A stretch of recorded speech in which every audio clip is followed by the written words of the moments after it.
All right, everybody, we're late here. We're just having a good time behind the dais. Let's go ahead and start. So let's go ahead and have a roll call, please.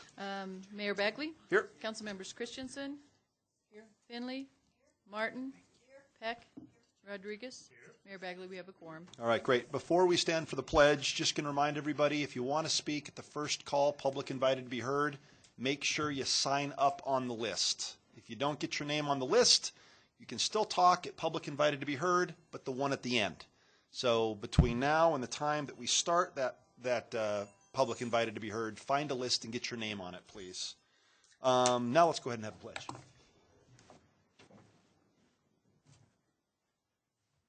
pledge allegiance to the flag of the United States of America and to the republic for which it stands, one nation, under God, indivisible, with liberty and justice for all.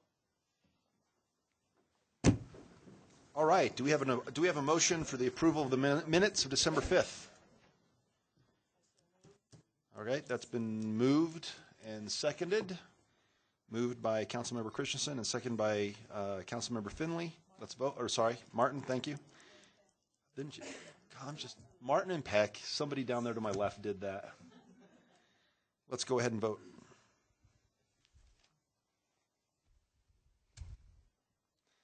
And that should pass unanimously. And it did. All right, agenda revisions. Councilmember Rodriguez. Thank you, Mayor Bagley. This is not an agenda revision, but more so a motion to direct the city manager and to add agenda items to future agendas. As everybody, I think, is well aware, the FCC had their ruling this last week concerning net neutrality rules. As Longmont is a owner-operator of NextLight, there have been a lot of concerns from the public concerning NextLight's stance on net neutrality, as well as some other issues concerning privacy of consumer information. Just to address for our public, NextLight does actually have a policy concerning consumer information privacy, and I will read that here as follows. As a community-owned network, our customers come first, regardless of any changes in FCC policy. Sorry, that was not the right one. Just a second. Here we go. Sorry to read the statement about FCC neutrality. All right. As a not-for-profit community-owned electric and broadband utility, our first priority is to serve our customer owners. It has long been LPC policy that customer-specific information will not be shared with third parties without the customer's written permission or a court order. Our policy is in compliance with the Colorado Open Records Act, where utility customer information is specifically protected. It is also in compliance with governing state and federal requirements. As far as that's concerned, I'm very appreciative to NextLight and LPC for their stance on consumer privacy information. While we do have a statement from NextLight and LPC concerning the FCC ruling, we do not have explicit policy currently in our NextLight procedures, our NextLight policies.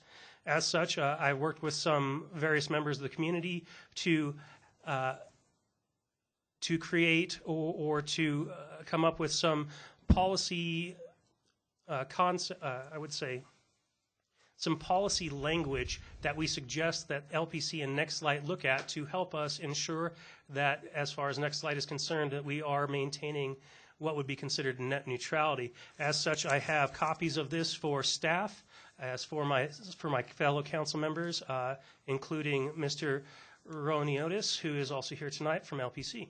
And I'd like to hand this out to everybody first. So, as such, I will say that in conversations with Mr. Roniotis, this is something that has been on their radar since the ruling, and they are working on language as well. So this is more of bringing to them policy language that the community is interested in seeing integrated once they bring back policy language that they have decided on later on.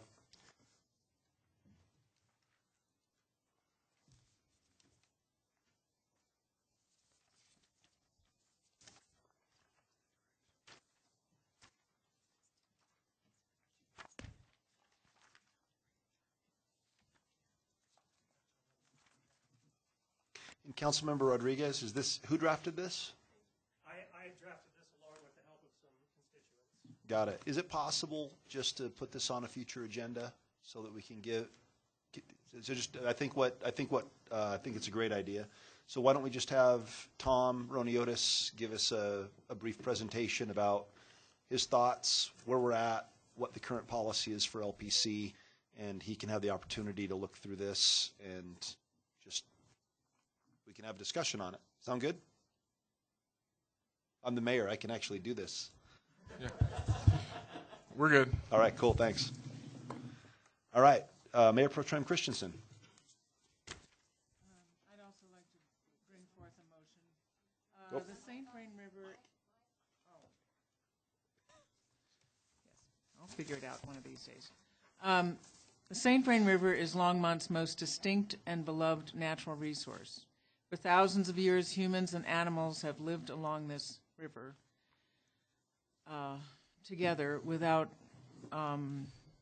problems and without creating any permanent structures and impacts. It has been brought to my attention that currently applications for development along the St. Vrain Creek as it flows through Longmont are not necessarily reviewed by our Natural Resources Department.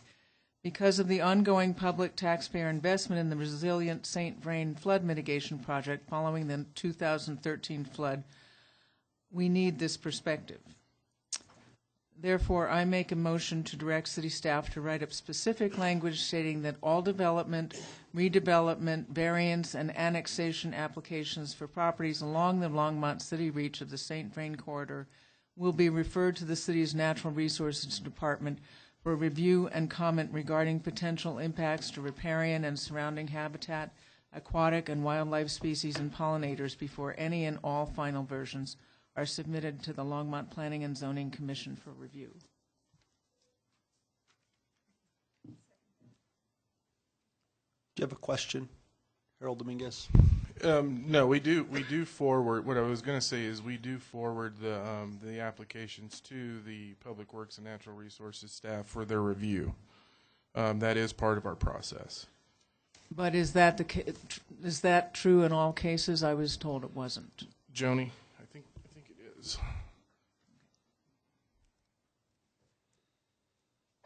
And while she's coming down, Valerie, do you need to say something? Okay, you'll be up next. Mayor Begley, Councilmember Pro Tem. So every week, all of the members of the Development Review Committee review all development applications and determine whether they're sufficient for accepting and also determine whether they want to review those. And so in the case of our professional staff, if they choose to not review an application, they determine it at that time. If they do review it, then they review it and send comments back. So we currently have that process in place. And I believe the application you're referencing, I did receive an email from several constituents and explained to them that in that case, Natural Resources staff reviewed it and determined because of the history of that project, they did not need to review that 8-foot setback. I believe I sent you all an email about that particular application a while back. So we do, as Harold says, that process is in place.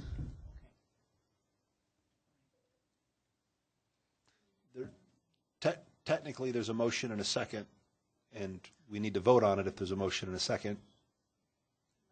Well, Do you want to withdraw. All right. I'll withdraw it because I'll withdraw it because of the information Joni Marsh gave us. Okay. Thank you, Mayor Pro Tem. Valerie Skitt. Mayor Bagley, I just wanted to note a couple of changes on item 8E. You received a revised resolution. It was put up on the web, so public had an opportunity to look at that. There was a wrong public hearing date, and also the location was incorrect. But I also need to pull item 8C entirely from the agenda. That'll have to come back later. Okay, meaning on another day? Okay. So pulled. All right, City Manager, do you have a report? No report, Mayor, Council. All right. Then let's go ahead and we have a special report tonight regarding the Soul Smart Bonds designation in NATOA. Is it NATOA or NATOA award? This should, how long will this take?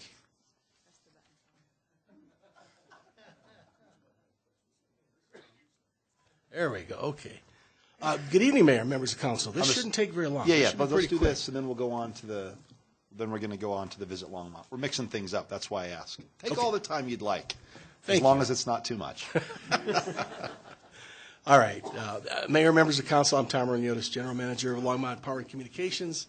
And as you all know, Longmont prides itself on being a forward-looking community. And tonight we're celebrating two examples of this. One is a federal Soul Smart designation that Longmont received for making it easier to go solar in the city. The other is our National Community Broadband Project of the Year Award that we received for the success of our citywide fiber optic NextLight internet service. So the first I'd like to talk about the Soul Smart Award, and at this time I'd like to introduce Robert Love. He's a key account manager at LPC, and he'll talk further about the Soul Smart Award. Robert?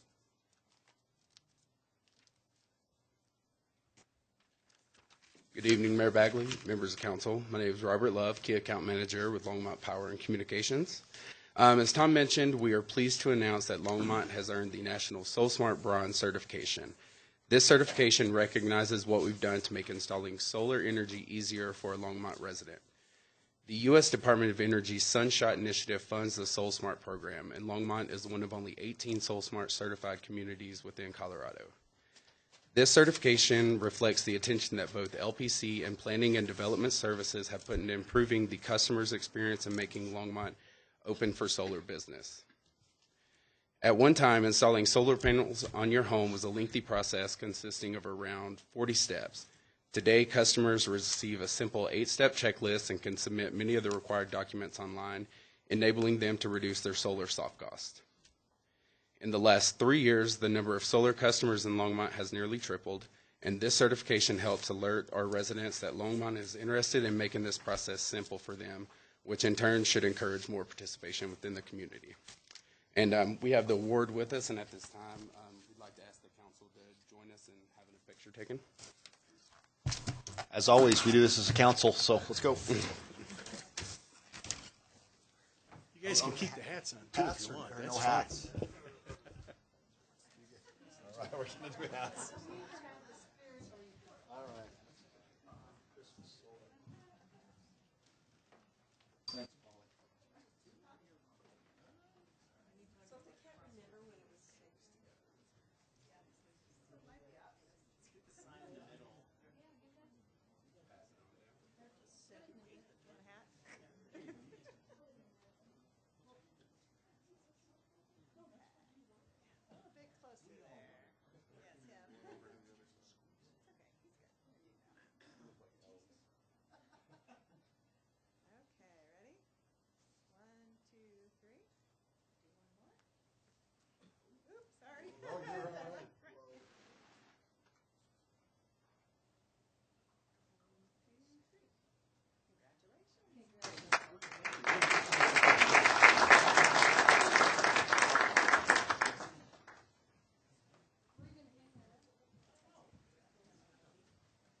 All right, thank you very much. The next award, the NATO Award, actually this is the second time that Longmont's won a Community Broadband Award from NATOA. We also received an award for the NextLight Business Plan back in 2013. And NATOA stands for the National Association of Telecommunications Officers and Advisors. The awards recognize extraordinary efforts made at the local level to bring broadband technology to American communities.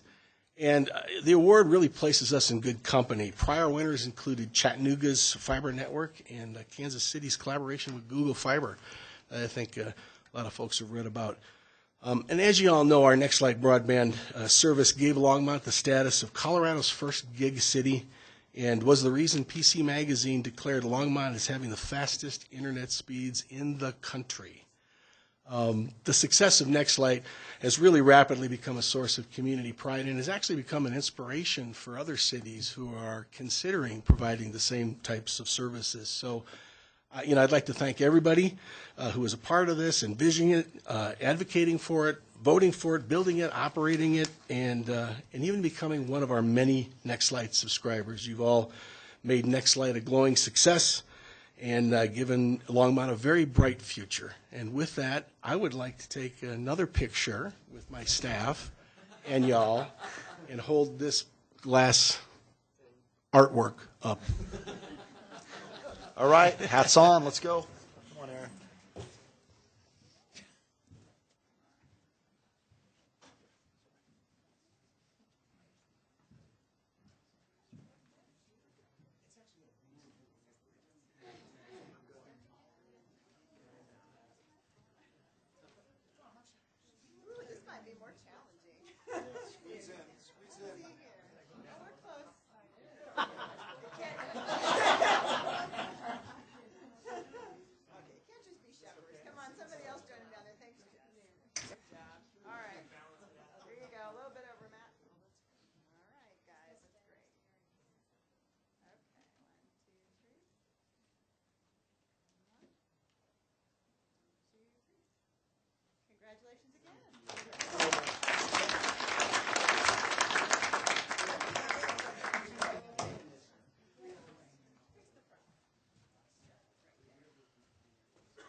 All right. Now, if you don't mind, Platte Power, we're going to go ahead and just do a quick Visit Longmont quarterly update, because we'll get them out of here quick.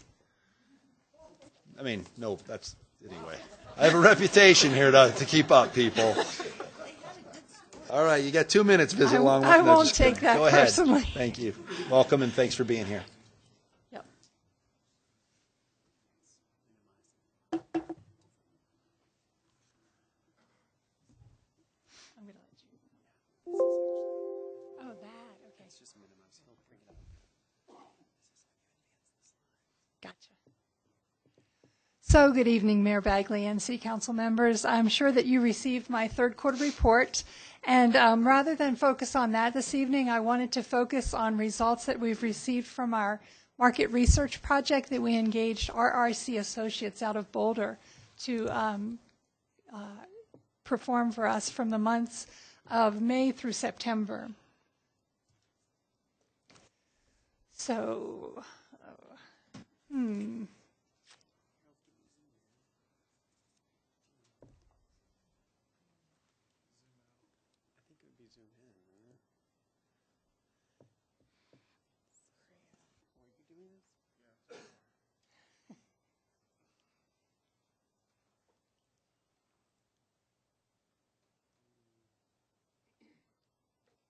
okay. So we conducted visitor research in Longmont from May through October, as I mentioned. We gathered information, 930 surveys. Of those, 570 were via intercept at various events around town, and 360 of those were kiosk surveys that were conducted at hotels, the Longmont Museum, etc., through that period. Oops. Just to give you a national view of tourism, it has been negatively impacted in 2017 by natural disasters such as floods, hurricanes, fires, and so we have seen a drop in international tourism. But yet Colorado continues to soar. We have increases statewide, and we've had positive results for both the state and for communities throughout Colorado. So primary reasons that people visit Longmont. Number one is special events and visiting family and friends. Also important are recreational visits, general vacation, business, and combined business and pleasure. So for first-time people who have come to visit Longmont, they are more likely to come here for a general vacation as well as a special event or visiting family and friends, whereas repeat visitors tend to come here for specific reasons, like special events and visiting family and friends. About 1 in 5 of our people in the survey were visiting Longmont for the first time. And the average number of visits in the past 5 years is 5.2 for people who are repeat visitors. And among overnight visitors, 37% were making their first visit to Longmont. So if you look at travel party composition, most were traveling with a spouse, children, or sometimes they were traveling alone. About 1 in 4 were traveling alone. The average party size is 3.3 people, and we have similar party sizes between both the overnight visitors and the day visitors. So for travel party spending, the travel party, an average for the travel party was $355, yet overnight visitors spend an average of $811 per party, whereas the day visitors spent $151. Those visiting for business purposes spent around $477, whereas people who were here on pleasure visiting family and friends spent around $452. And those who are here for a special event spend the least amount. They spend about $194. You can see the most popular activities: number 1, dining; number 2, special events; 3, general sightseeing; 4, to people watch or just to hang out; 5, shopping; and then 6, to visit downtown Longmont.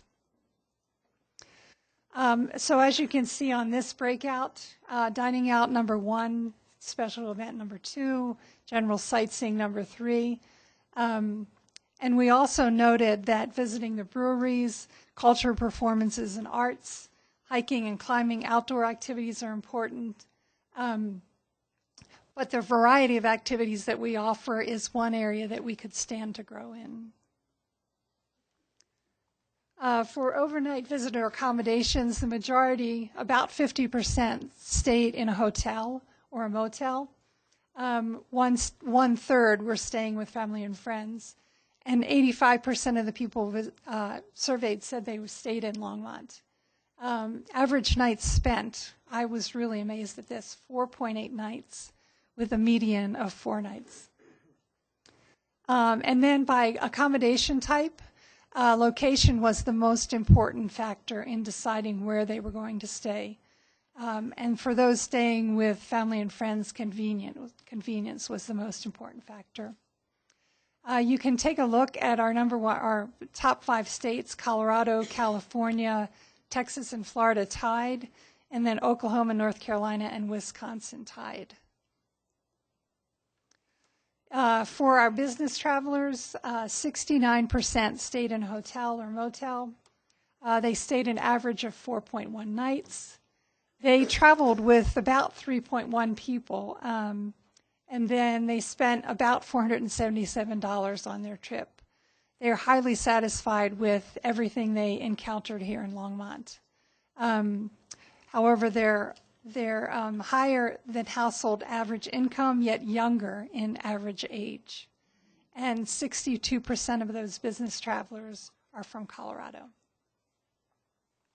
If you take a look at satisfaction with Longmont amenities, the overall value of the visit rated a 4.6, lodging quality 4.5, and this just goes down the chart. But overall, you can see that people are very satisfied with their trip to Longmont.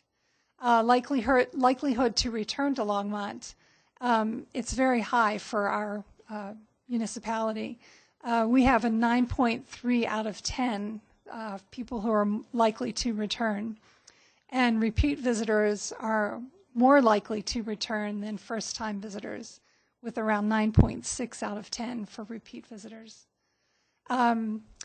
Likelihood to recommend Longmont. So I had to get some explanation on this. If you take a look at the promoter, which is someone who responds a 9 or 10 on their survey, versus the detractor who scores a 6 or lower on their survey, to get the net promoter score, you take the promoters minus the detractors, and that gives you the net promoter score. So overall average score is 8.3 out of 10. And so that was very interesting to me. For events that generate first-time visitors, Rhythm on the River, 23% of the attendees were first-time visitors. The Latino Festival, 14% were first-time visitors. Chalk Festival, 12%. Boulder County Fair, 7%. Oktoberfest, 5%. And Art Walk, 4%. And residents are apt to host out-of-town visitors. So nearly 3/4 of the survey respondents reported that they hosted out-of-town visitors at least 5.1 times over the last 3 years. Once again, the average party size is just below 3, and those people stayed 4.2 nights. And then our residents serve as the local tour guides for these people. So residents take their out-of-town visitors to dine, sightsee, visit downtown Longmont, shop, hike, climb, and visit the breweries. And local residents are an important source of repeat visitors. So if you take a look at demographics, households with children were 40% of our survey respondents, 20% single with no children, 19% couple with no children, 16% empty nesters, and 5% university students. You can take a look at the demographics as far as household income goes, And you can see that the majority of our respondents fall between the 50 and 150,000 household income. And as far as age distribution, we are very attractive to millennials, the 18 to 34. They represented 33% of our visitors. And then if you take a look at its selected findings, visitors come for a variety of reasons. Visitor spending is critical as far as our local economy. Local residents play a significant role in Longmont tourism. Satisfaction is high with overall value and lodging quality. We need to capitalize on the high likelihood to return people. And a growing variety of activities will help us to continue to attract a diverse and larger visitor base. Does anybody have questions for me? Councilmember Martin. Yes, I'm just wondering, do you know what the average occupancy rate for our hotels is? I did not bring that report along with me. So up to this point, up until about October of this year, Longmont was grouped in with all the other smaller communities within Colorado, and we were grouped under other, and that was because of the number of hotels reporting, hotel rooms reporting. As of October this year, the Candlewood Suites finally signed on, and so we have enough hotel rooms to report. November was the first report that we received, and I believe, I don't have the number exactly in my head, but I believe it was around 70% occupancy. Thank you. Mm-hmm. On behalf of the council, thank you very much for your work and for Thank that you. presentation. Very Thanks informative. very much. Thank you.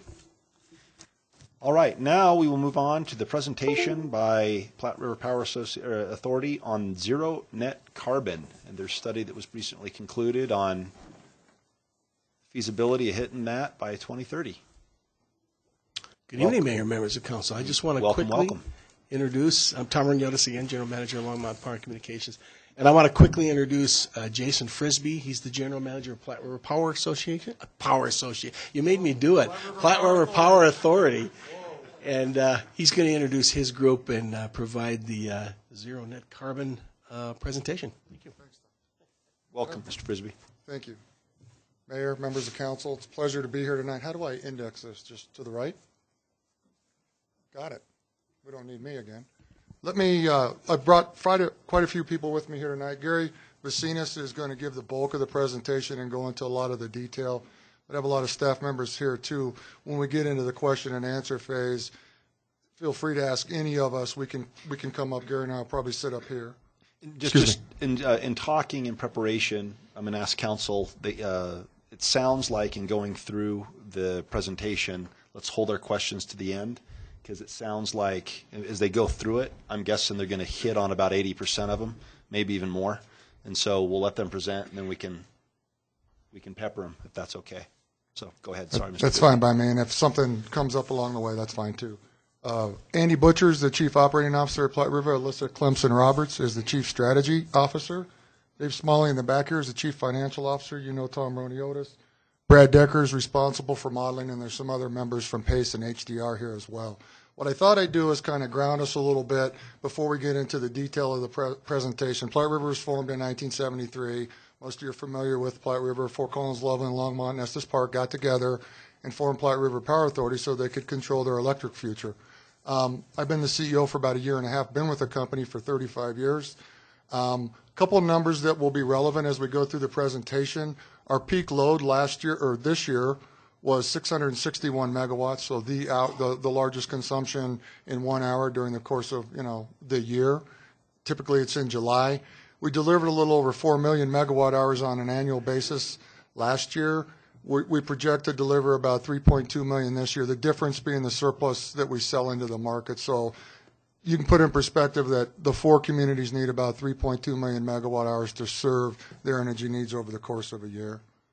I want to take you through a little history of Platte River and kind of frame how we got to where we're at right now from a resource perspective. There's kind of 3 transition periods that Platte River went through. When we were first formed in 1973, the reason we were formed is that the cities themselves had hydro allocations from the federal government. And so the 4 cities got together and gave those hydro allocations to Platte River Power Authority. That totaled 90 megawatts, and it's just purely coincidence that you can see on the slide that in 1973, our peak load was 90 megawatts, so we had just about enough to serve our load, and we were net buyers in the market at that point in time.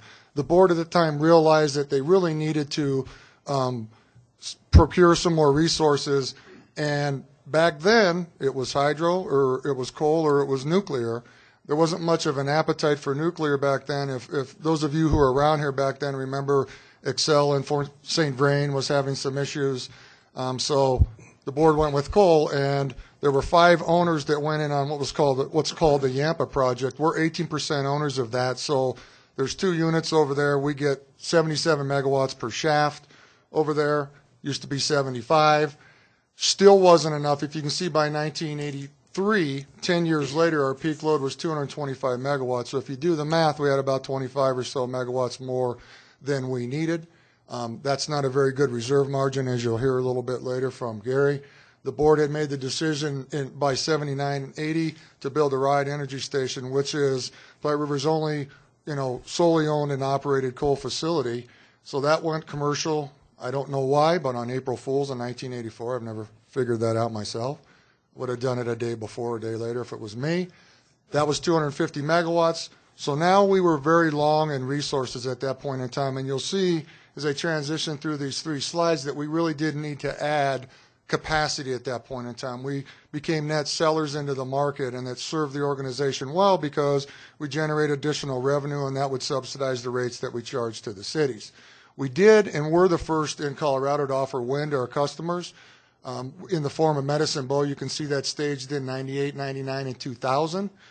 What was going on back that period of time was there was exponential load growth starting to happen in the cities. Different type of construction, different types of housing. People wanted to put air conditioning in. There were big open space floor plans, and we were seeing exponential peak demand. So we did a resource study at that point in time. We didn't need base load capacity. GE had kind of perfected this aeroderivative turbine technology, and so the board decided at that point, well, let's put in a series of gas peaking units, which you'll see in Gary's presentation. We added 195 megawatts in the form of units A, B, and C, really just in time if you do the math, because in 2003 our peak load was 559 megawatts. Put that in perspective, here we are in 2017, and you'll see on the next slide that our peak load is only 661 megawatts. So there have been a lot of things that have slowed down growth over this period of time. There's a big investment in energy efficiency. We have demand response programs. There's no doubt that the recession was responsible for part of that, but we were very long capacity as we added the gas resources in, and renewable pricing started to come down, and we started to focus as a staff and a board on starting to add renewables to our portfolio. Our biggest chunk of that being Spring Canyon a couple of years ago to the tune of 60 megawatts of wind. You'll hear about some other projects that we have going on in a little bit of time. We decided to add 30 megawatts of solar capacity at Rawhide. And how we ended up where we are today is we've been having discussions with the board about what's next for Platte River. We're doing a lot of modeling. The cost of renewables have continued to come down. We were doing what was called customized resource portfolio modeling. So that started a couple of years ago. And the idea with that is we would put together models. Brad Decker and his team would put together models, and each city could sit there and pick a customized portfolio.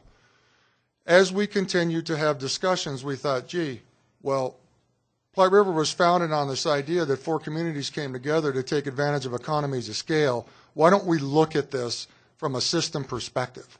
And from those conversations, we decided to put a pause on the customized resource modeling. Not that we haven't put models together for the cities to consider, but let's look at it at a system level. Surely it's got to be the most economical solution to do it from a system level.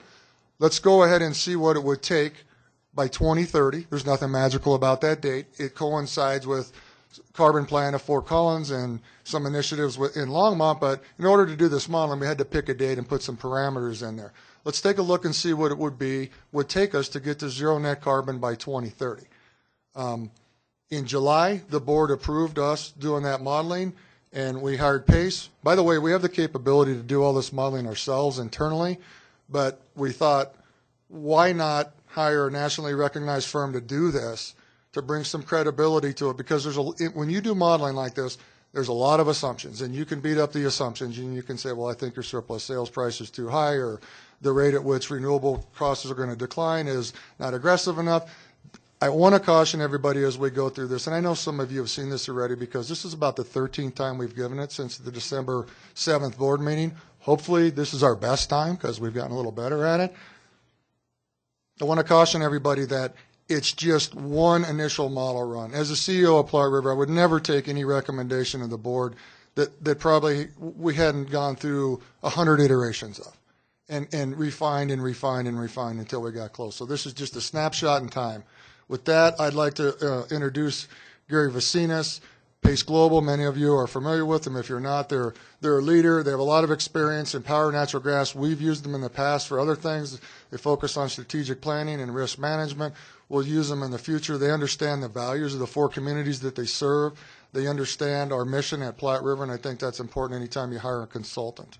So with that, I'll turn it over to Gary. I caution you, there's a lot of technical information in here, but we will be here to ask questions until you get them all answered. So thanks for having us. Thank you, Mr. Frisbee. Good evening, Mayor Bagley and City Council members. I appreciate the opportunity to be here today, and hopefully we'll answer all of your questions during the course of the next little bit of time. My name is Gary Vicinas. I'm a managing director at Pace Global. Pace Global was a standalone company for about 35 years and was acquired by Siemens about 5 years ago. As you can see, we do a large amount of work for electric utilities across the country, for municipal utilities, cooperatives, public power, and investor-owned utilities. We also do other work for developers and other energy business interests. Let me start by just giving you a little background to the study, how we went about the study in terms of methodology, some of the key assumptions that went into the study, and how we actually made cost comparisons from looking at a zero net carbon portfolio to the integrated resource planning portfolio that was conducted by Platte River about a year ago, so that you have some context or some basis for cost comparisons, which I'll get to in a bit. We were retained about 3 months ago to develop an independent assessment of the feasibility of achieving and maintaining a zero net carbon portfolio by 2030 and maintaining that portfolio for the following 20 years, from 2030 to 2050. As we said, the 2030 was basically a date that was given to us by Platte River, and we were only running that one scenario and comparing it to the IRP. What they asked us to do was to find the least cost means of achieving that portfolio. And that means that basically we did a modeling exercise looking at a variety of different technologies and various assumptions to try and find the least cost means of achieving zero net carbon in 2030 and maintaining it. We were also asked to look at, on a qualitative basis, some of the risks associated with that and also some risk mitigation measures that may be able to offset that. Even though we didn't have time to do any sensitivity studies or risk analysis in this time frame, we are looking at some of the risks and risk mitigation measures as part of the study. To start with, I think it's important to start with some definitions and note the difference between a zero carbon portfolio and a zero net carbon portfolio. In a zero carbon portfolio, all of the energy produced and generated for the customer's needs need to be zero carbon. In other words, there is no ability to have any fossil fuels in that mix. If you have wind and solar as your primary renewables, you would need something to back that up during times when the renewables are not producing. That can be purchased in the market, but largely it would need to be backed up with something like battery power, because most of the power that you would purchase in the market would also have some element of fossil generation in it. we did start to look at, we are aware that a regional transmission option is under consideration. But for this study, we looked at the current bilateral market, recognizing there are a lot of uncertainties in that, and that would have taken more time as well. For this purpose, we were looking largely at a system where Platte River Power Authority would have to produce zero carbon as compared to a zero net carbon strategy. In a zero net carbon portfolio, not all of the generation has to be produced with zero carbon. There are some fossil resources that could be a part of that mix, but the generation from those carbon producing facilities would have to be offset in the market by selling renewable power into the market and taking other generation out of the market that had carbon in it. So basically you would have to overproduce renewable generation enough to offset in the marketplace the carbon that you are producing as part of your own generation portfolio. That's the difference in those two.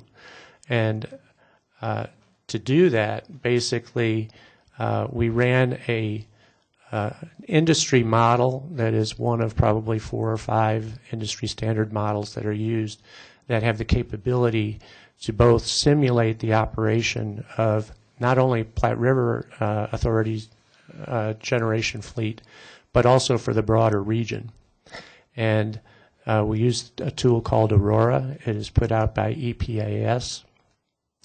And we've used this model for about 15 years. Actually, Platte River used the same model for their analysis in their IRP about a year ago.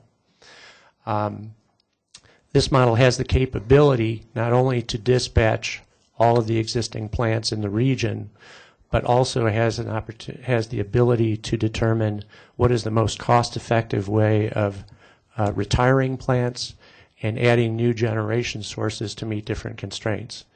And some of the constraints that basically get put into this would be things like a reserve margin constraint, which is a requirement basically to ensure reliability for the grid over time. So what we did here is we basically set up 2 cases. The first is this least cost zero net carbon portfolio, and the second was to compare to the portfolio that was designed for Platte River's IRP in 2016. You may recall that in 2016 we were considering at the time the Clean Power Plan, which eventually did not get passed, but was strongly being considered at the time. And so that study was basically done to ensure a least cost approach for achieving compliance with the Clean Power Plan. So this becomes a benchmark for us to be able to compare the zero net carbon strategy to. There were several steps that we undertook to take this study, to complete this study.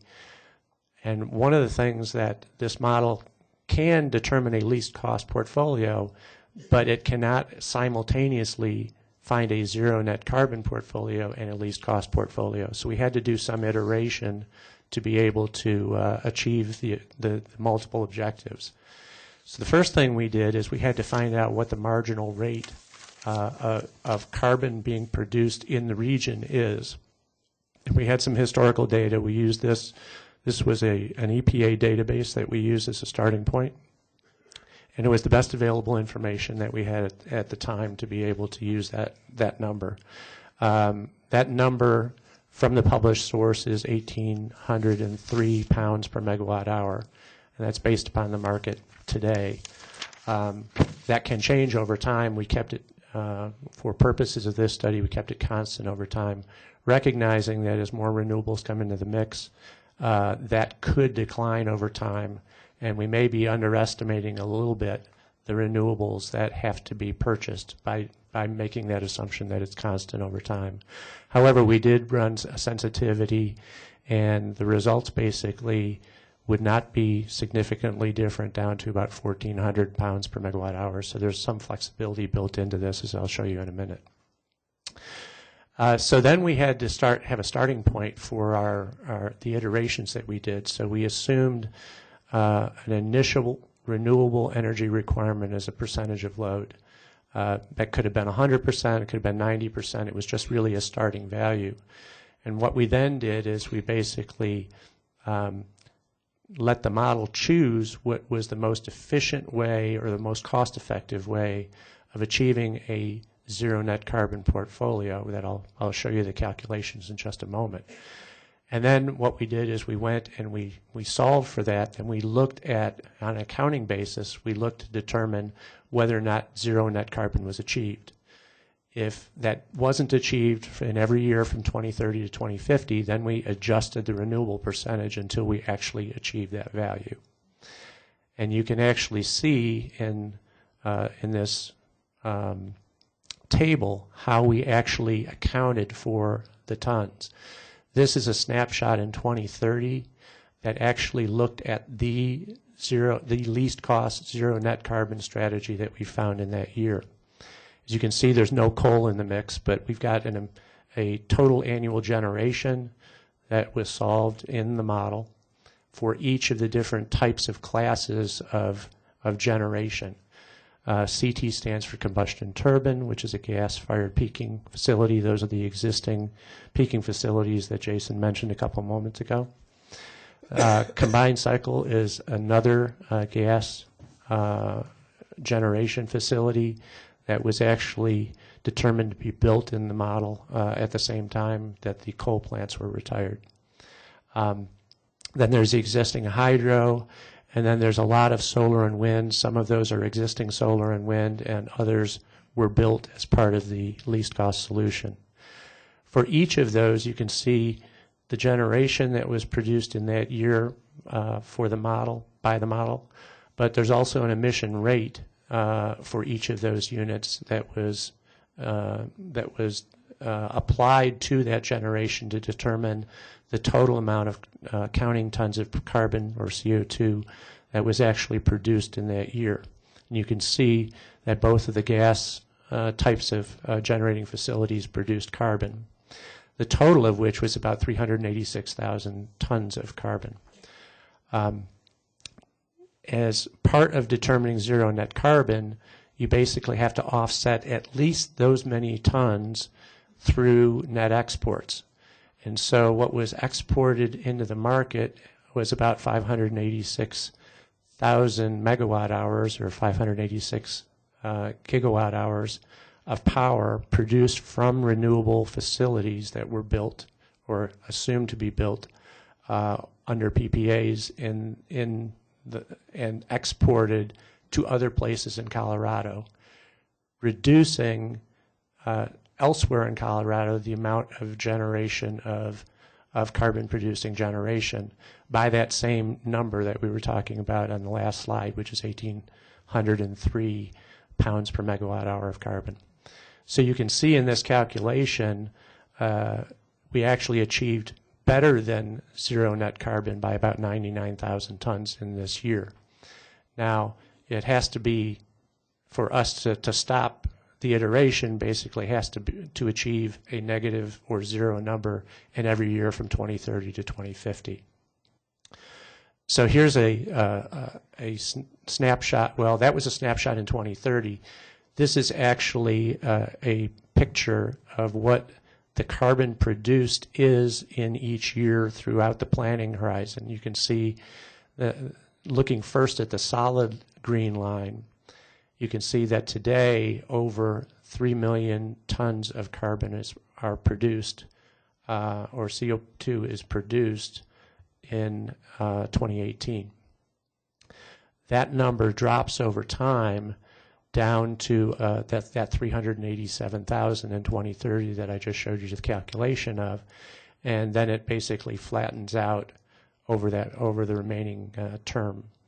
The dotted line is actually the accounting methodology that reflects the net exports, and because you are because Platte River Power Authority would be a net exporter during that entire time frame, the dotted line is actually lower than the solid line, and so you're producing about 380,000 tons of carbon or CO2, but because you're exporting into the market and reducing overall emissions in the state, you're offsetting that and you're actually achieving net zero carbon, which is shown by the dotted line being below zero from about 2030 remaining through the remaining term of the planning horizon.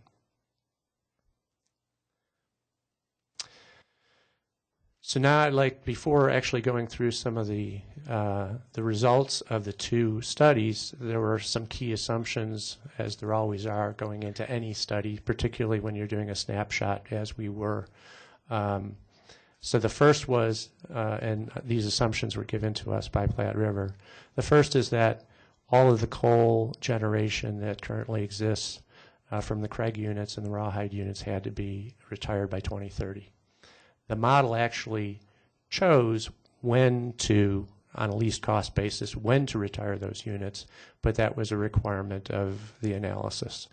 I suspect that even if that weren't a requirement of the analysis, given the amount of carbon that they produce, about twice as much carbon as as natural gas units, so it probably would have retired those anyway, but that was an assumption of the study. Another was to maintain reserve adequacy and reserve margins of about 15%. That is a fairly common industry standard, and it's something that Platte River does right now. They are well above that number. I think it's in the 30s, as I recall right now, 38%. But we require that a 15% is maintained at all times and every hour through the entire planning horizon. That in an RTO might go down a little bit. There are some RTOs that don't require that, but an RTO meaning a regional transmission operator. But for most utilities that do not have that, from a planning requirement basis, that 15% is a common industry standard. In addition, we were told to maintain the existing hydro positions and the existing renewable positions and the existing combustion turbines. Now, you might ask about why would you maintain existing combustion turbines? There's a couple of reasons for that. One is that they are basically paid off. Obviously, there are some investments that you have to just maintain the plants to keep them potentially operating when needed. The model actually determined whether or not they operated or not.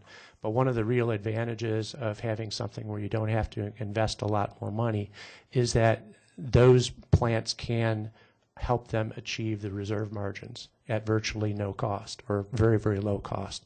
So it's almost considered a free capacity option for purposes of that. Otherwise, you'd have to purchase that much more renewables and sell it into the market, but you don't have to because of those units. The next assumption is batteries. We only really looked at one battery option for the technology.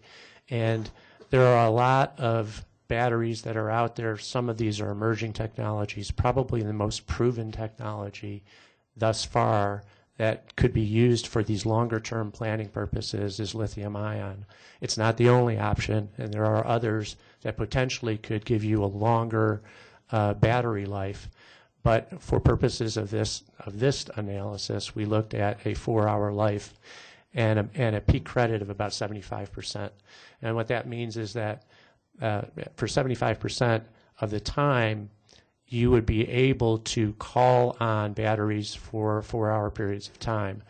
But you use batteries for more than one purpose. And you can also have wind and solar that may not be available for more than 4 hours. So there are times where you might not be able to use all 4 hours of the storage capability. And this credit was basically 75%. Again, given to us by Platte River, based in part on some studies that they had, and also based upon some work that HDR has done for them. Those are sort of the key Assumptions in the report, there are other assumptions that we have that I'm not showing you here, but they are in the appendix to the report.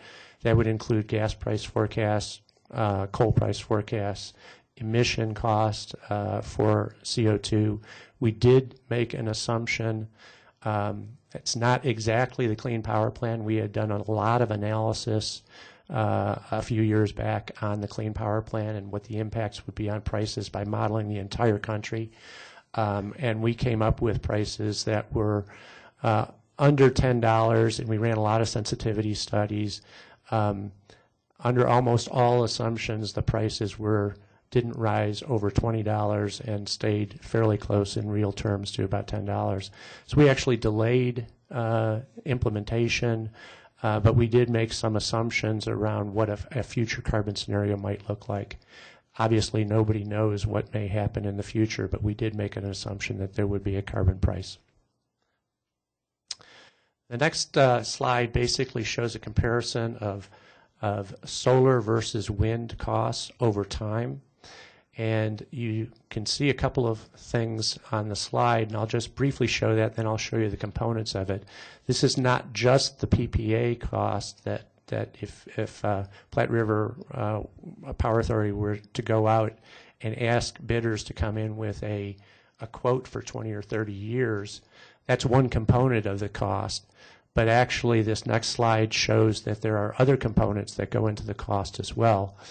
There's the PPA cost, which is the power purchase agreement that you would get from a developer and a quote, and those prices were shown basically from some of the bids, the average of some of the bids that were provided in 2018. Then we show basically, these are in nominal dollars, which means that there is inflation built into these, but there's also decline curves and things that are projected over time for solar cost and wind cost as well. But in addition to the PPA cost, you actually have to consider transmission costs and integration costs or connection costs basically to the grid. We didn't put any congestion costs in at this point into the study, but you have to actually sum all those costs up. And some of the escalation that you will see on the graph I showed a minute ago is because the transmission costs and the integration costs are expected to go up over time. So even if the PPA costs were to stay roughly the same or decline slightly, you could still see rising costs, which you see if I go back to this previous slide. In this analysis, I showed two lines coming down. Most of the renewables that were actually built were built between 2025 and 2030. Around that time, or close to 2030, is when the coal plants are retired. I'll show you that in a minute, exactly when that occurs. And a combined cycle unit is built. And most of the renewables that are built, and there's a lot of it, gets built between 2025 and 2030 in this least cost analysis. The reason that you see that the solar all-in costs are lower than wind is in part due to the transmission cost differential. Most of the wind is assumed to come from further distances away than the solar does, and that is a big factor that comes into play in terms of looking at the fact that the solar cost, the yellow curve, actually declines more rapidly than the wind. You do see them going up in the near term. We do assume that the tax credits will go away in the next few years, and that's why you see some of the prices go up and then they start to come down. Wind is a more proven technology. It's not going to come down as fast as solar is going to come down in terms of our projections. So that's basically showing that overall, when you consider the tax benefits, the transmission benefits, then solar ends up in this analysis to be somewhat cheaper than wind. However, a mix is actually came out of the least cost analysis of wind and solar. And I know Jason doesn't like this slide because basically it is an annual average as opposed to what actually happens over the course of the days and the seasons to come into play.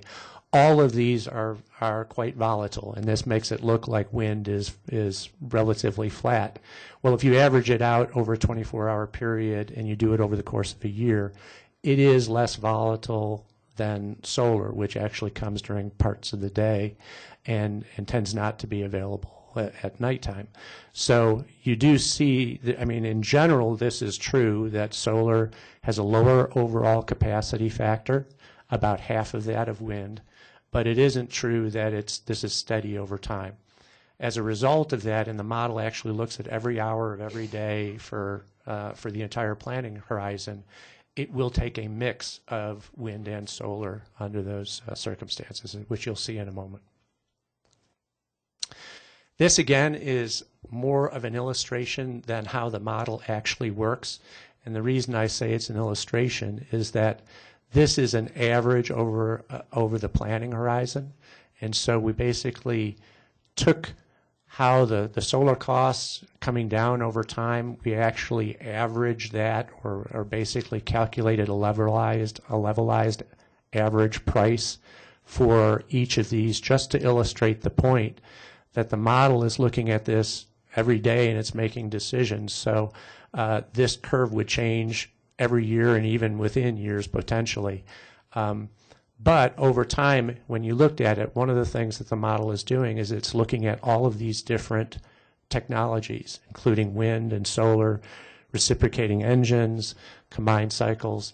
And for the wind and the solar, basically when they're not operating, you have to have what's called firming, which means you firm the wind and solar by having something to back that up. To when they're not actually generating, you have to have another generating facility to back that up so that you can operate during all the times of the year. In this analysis, basically, we looked at combined cycles, the existing combustion turbines, and the lithium-ion battery storage over time to determine which was the most cost-effective way of achieving the zero net carbon. And basically, the model is looking at this over time, so it could have selected storage in the later years and combined cycles or reciprocating engines in the early years.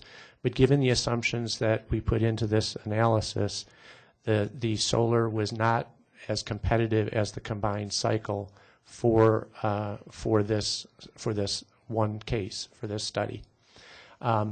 And so this is kind of a general reflection of what those costs. The gray are basically the firming costs. The blue are the costs associated with the technology itself. So now I'm going to start the comparison of the two cases. And I'm going to start with what was the 2016 IRP portfolio, and recall again that was determined to achieve compliance with the Clean Power Plan. In 2018, the total generation was about 1,000 megawatts, a little over a gigawatt. This is capacity, and the mix was about 42% coal in 2018, 38% natural gas, and about 20% between solar, wind, and hydro. In 2030, the total production, or the total capacity of the generating facilities actually went down slightly from a little over 1,000 megawatts to a little under 1,000 megawatts. And the coal dropped from about 42% to 29% of the total, and that's because the two Craig units were retired by 2030, but the rawhide units continued to operate till about 2047. Most of the coal was replaced by natural gas and some renewable. Renewables went from about 20%. When I say renewables, I include hydro. The 9, 8, and the 3 is about 20% in 2018. Non-carbon producing, which is probably a better way to say it, capacity is about 25% in 2030 in the IRP case. And the coal drops to 29%, the gas is 46%. This is the same graphic that I showed you before in terms of the production of carbon or CO2. And you can see in this case, the blue line, the solid blue line, is the actual generation that is produced. It's the carbon emissions from the generation that is produced, and it drops from about 3 million tons, a little over 3 million tons, to by 2030 to a little more than 2 million tons. So it drops by about a third, and then it drops substantially again when rawhide gets retired in 2047. The reason that the dotted line is above the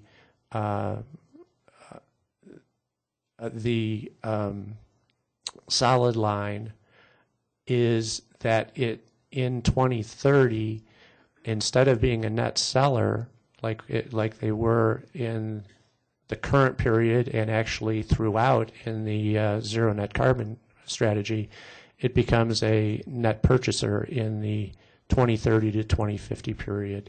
And that's the reason why the dotted line is actually above the solid line in that case. This actually shows the generation dropping in terms of gigawatt hours.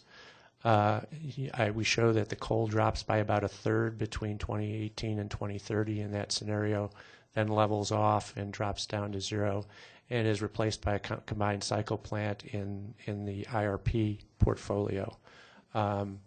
That's the sort of the tan at the end in 2047. That little bit of gas are the CTs that are generating between 2030 and 2047. And then you can see that there's a fair amount of hydro and there's a fair amount of wind, not too much solar in that portfolio. This shows the cost over time, again in nominal dollars, which means that includes inflation, or that year's dollars. So 2030 would be in 2030 dollars as opposed to today's dollars. It shows a starting, and this is just the production cost. This is not the total cost of the utility. This is the production cost associated with the generation. And it increases by about 70% between 2018 and 2030, and then it increases by another factor by 2050. And the reason that those are increasing are a variety of reasons, some of which I've already mentioned: commodity prices for coal and gas, emission costs, O&M, and capital costs. So as you add more renewable generation, there are costs that are going into that as well, and you see those jumps over time. Now I'm going to compare the same set of charts to the zero net carbon portfolio, and you can see that the top chart is exactly the same as the one I showed you before in 2018, 1,000 megawatts of capacity. The one in the lower left is exactly the same as I showed you a minute ago, which is the IRP portfolio at a little under 1,000 megawatts. And then the bottom right is the pie chart that basically shows the total amount of capacity that is required for the zero net carbon portfolio. And you can see that basically the capacity required to achieve zero net carbon is almost double the IRP portfolio, 1,800 megawatts versus about 956. You can also see in the lower right-hand column that there is no coal. It goes from 29%, I'm sorry, from 42% in 2018 to zero. Interestingly enough, while combined cycle capacity is added, because you're doubling the amount of capacity overall, the percentage of gas is about the same as it is in that it is today. And the big increases in terms of replacing coal are that about 58% renewable and 5% hydro makes up the rest. The next slide is complicated. I'm not going to go into this in detail, but it does show you when the least cost portfolio retires the various units and what it replaces it with. You can see the gray at the bottom is the coal. And so from a cost standpoint, it is most cost effective to retire those units by right around 2030. You see some drop for Craig in 2025 or so, 2026, and the majority of it drops off right between 2028 and 2030. That is replaced by a combined cycle. You can see at the top it says about 286 megawatts of combined cycle plant was the least cost portfolio, and about 950 megawatts of solar and wind together were added by 2030. In addition, there is some additional capacity that is added over time of solar and wind to that portfolio. Overall, in terms of capacity, you can see that the capacity mix, as I mentioned on the previous slide, is more than 2/3 carbon-free and 1/3 gas. I'll show you the generation mix in just a second. This is the generation mix. In this case, over 75% of the mix is carbon-free, and the remaining 25% of generation that has carbon in it is replaced by exports. So turning to costs, the solid blue line is the line that I showed you before. That increases at about 70% in nominal dollars from today to 2030. And you can see the dotted line is the zero net carbon portfolio. In 2030, the difference or the delta between the the zero net carbon portfolio and the IRP portfolio is approximately 20%. Over time, you can see that that differential declines, and actually in 2047, when rawhide is retired and the IRP portfolio and a combined cycle plant was built, it actually goes above the zero net carbon portfolio. A lot of times, utilities tend to look at the entire planning horizon and do a discounted value over time, which is a net present value calculation. We also show that if you look over the 2018 to 2050 time period on a net present value basis, the difference overall is about 8%. Most of that change starts to occur in 2025. So from 2030 to 2050, the difference on a net present value basis is about 10%.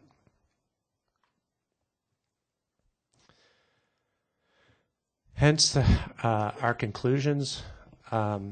First, we determined that based upon the analysis, and of course this is a point estimate, and we are just as uncomfortable as Jason is in terms of forming any overall view based upon one perspective in one snapshot. But nonetheless, it does give a strong view that zero net carbon could be implemented given the assumptions that were put into this study, with some higher investment, some higher cost, and some additional market risk that I'll talk about in a moment.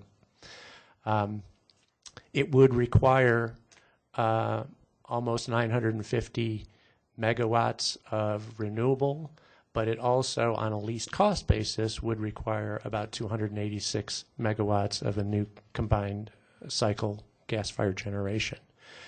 Now, one thing I will say about that is that because it is not building that until 2030, it gives a lot of optionality to take into consideration if battery costs come down faster than the assumptions that are in the study.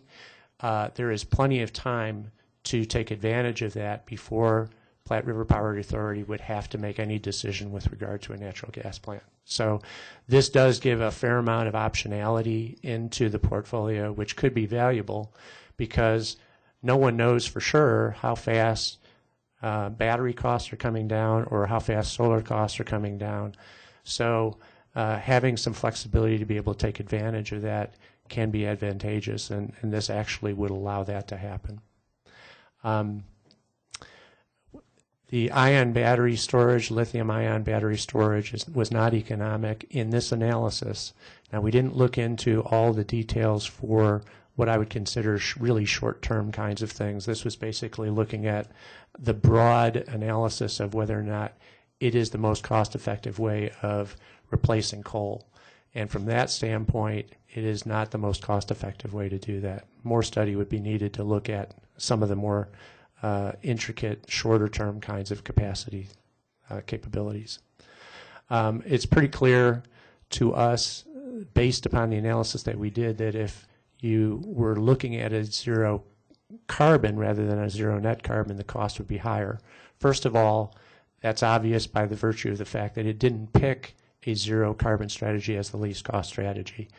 But in addition, a lot more renewables would have had to have been built because of the storage that would be required to back that up, assuming that you don't have a fully functioning RTO and other kinds of assumptions that were going into this.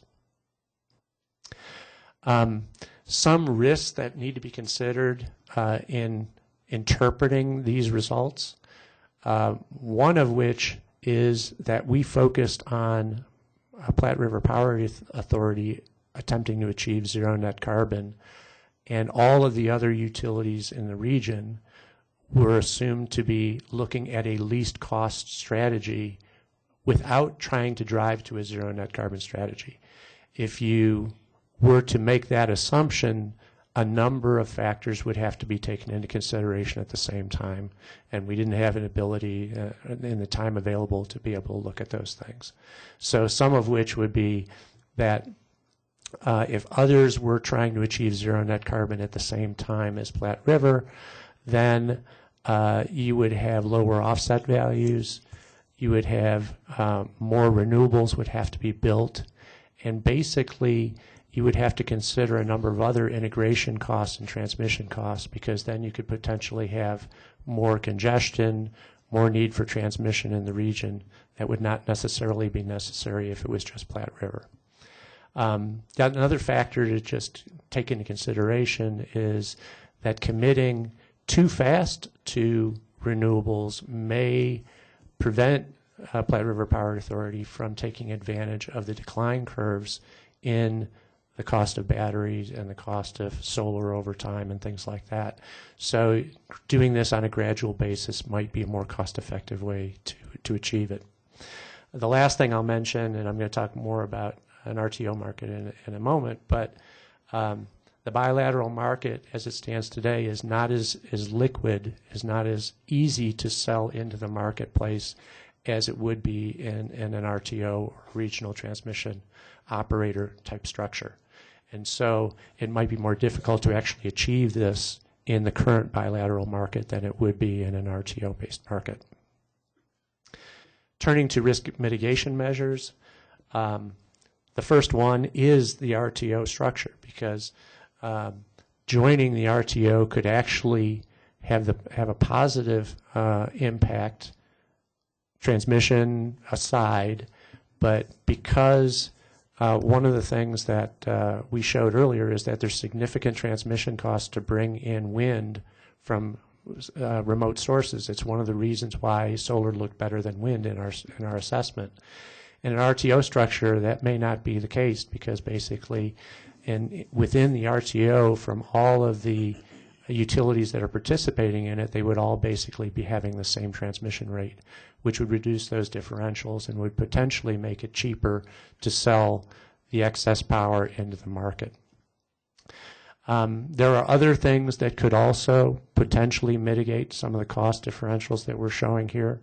One is that I've already mentioned, that basically there's optionality built into this right now where you could take advantage of costs as they continue to come down, because you do have time before you have to build a significant investment in a combined cycle if it turns out that our cost estimates were correct.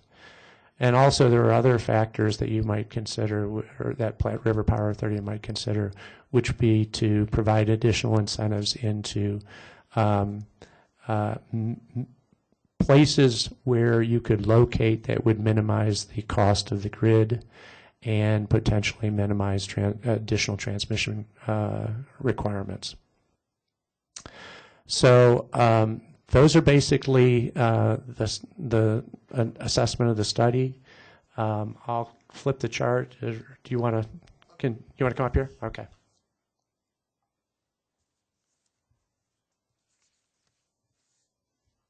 Told you it wasn't going to be quick.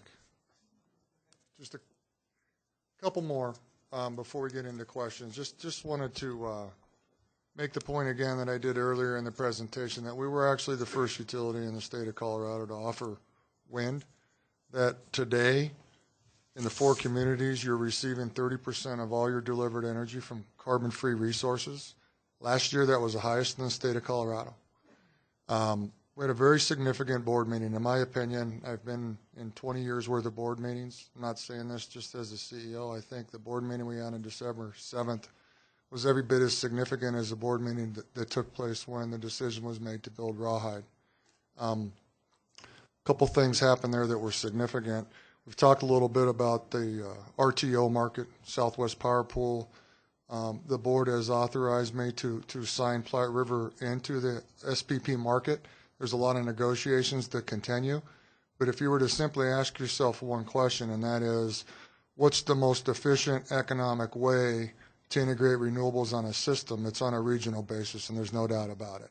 It's doing it under a socialized transmission system, taking advantage of regional differences where wind's blowing in some areas and not in others, and loads are somewhat constant. So that's significant for Platte River to move into that. It's not a done deal yet, but we feel fairly confident. Andy and his team have been working on this for 4 years of significant negotiations.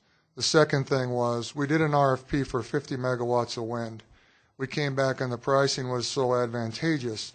We had discussions with the board, and we're going to move forward with 150 megawatts of wind. That's 600,000 megawatt hours of wind that we'll be adding to the system by 2020. In addition to that, we have the ability to add another 75.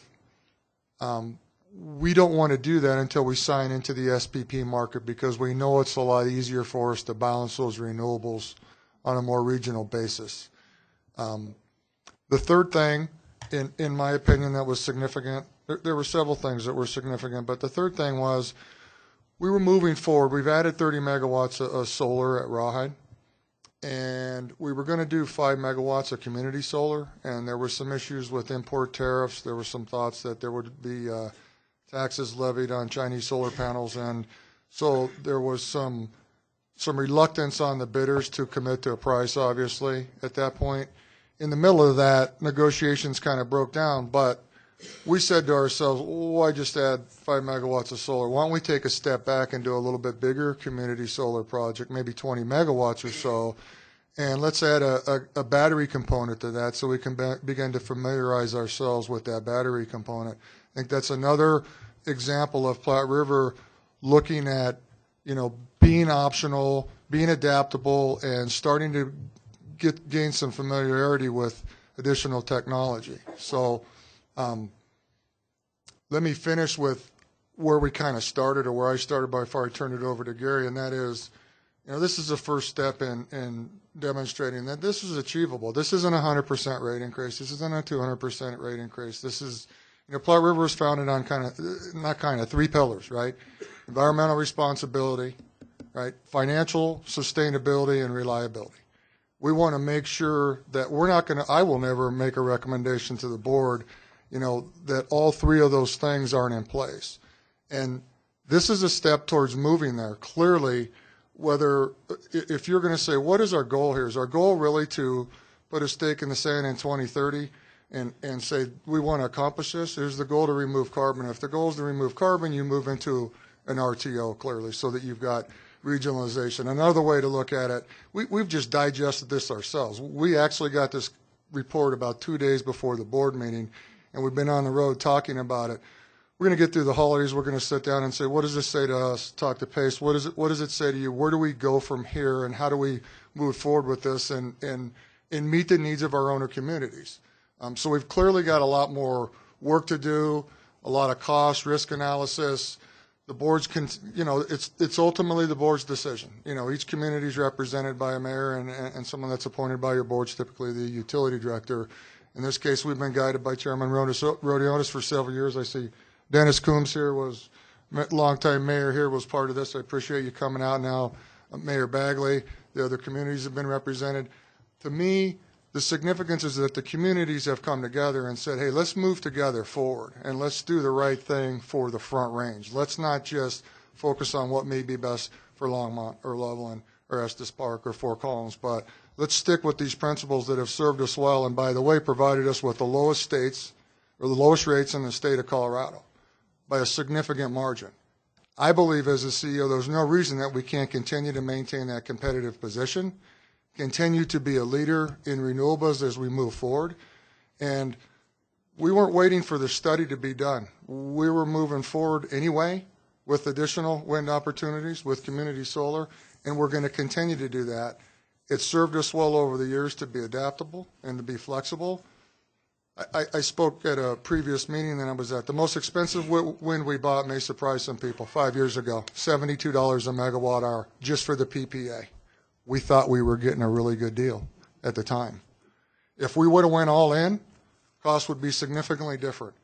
We were stunned, my words, I was stunned, at the pricing we received on this most recent RFP.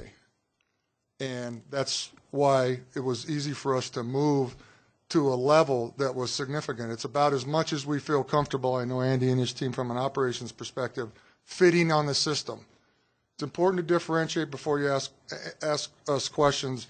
This bilateral market, which is a big assumption in this model, is a market we operate in today. SPP clearly is more conducive as we move forward to blending in renewables. So with that, we look forward to moving towards a sustainable future together with all four of the communities, and we'll answer any questions that you have.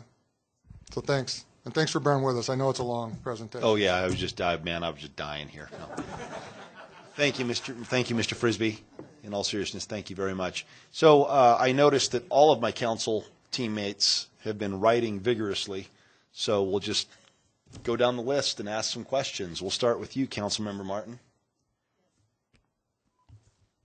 First of all, congratulations, Chairman Frisbee, for especially on your foresight at taking the actions that you had taken, the going up to 150 megawatts of wind, the a possibility for the additional 75, joining in the SPP, and then getting into battery-backed solar.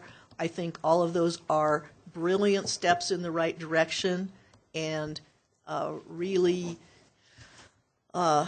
show that you're not tied to the assumptions of the model. I would like to address, first of all, the upward slope of the line the green and yellow chart had on the cost of wind energy. I would like to know whether you took into account the possibility of bladeless wind turbines being introduced into the United States. They're not available here, but I believe that they give you a lower maintenance cost, a greater density of turbines, and the possibility of locating closer to the distribution network all at once. Were those included? Were effects of those innovations included in the model? Turns red if you. There you go. Okay, it's on now.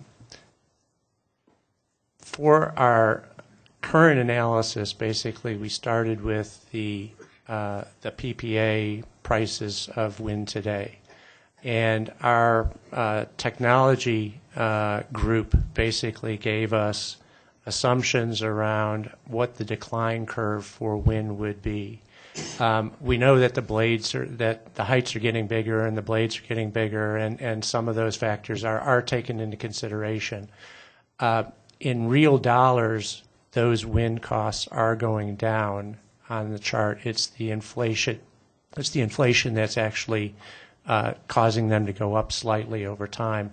But I can't say for certain that the technologies that are emerging on whether it's batteries or whether it's on some of these wind things that are fully captured, because we just don't know where those are going to go over time.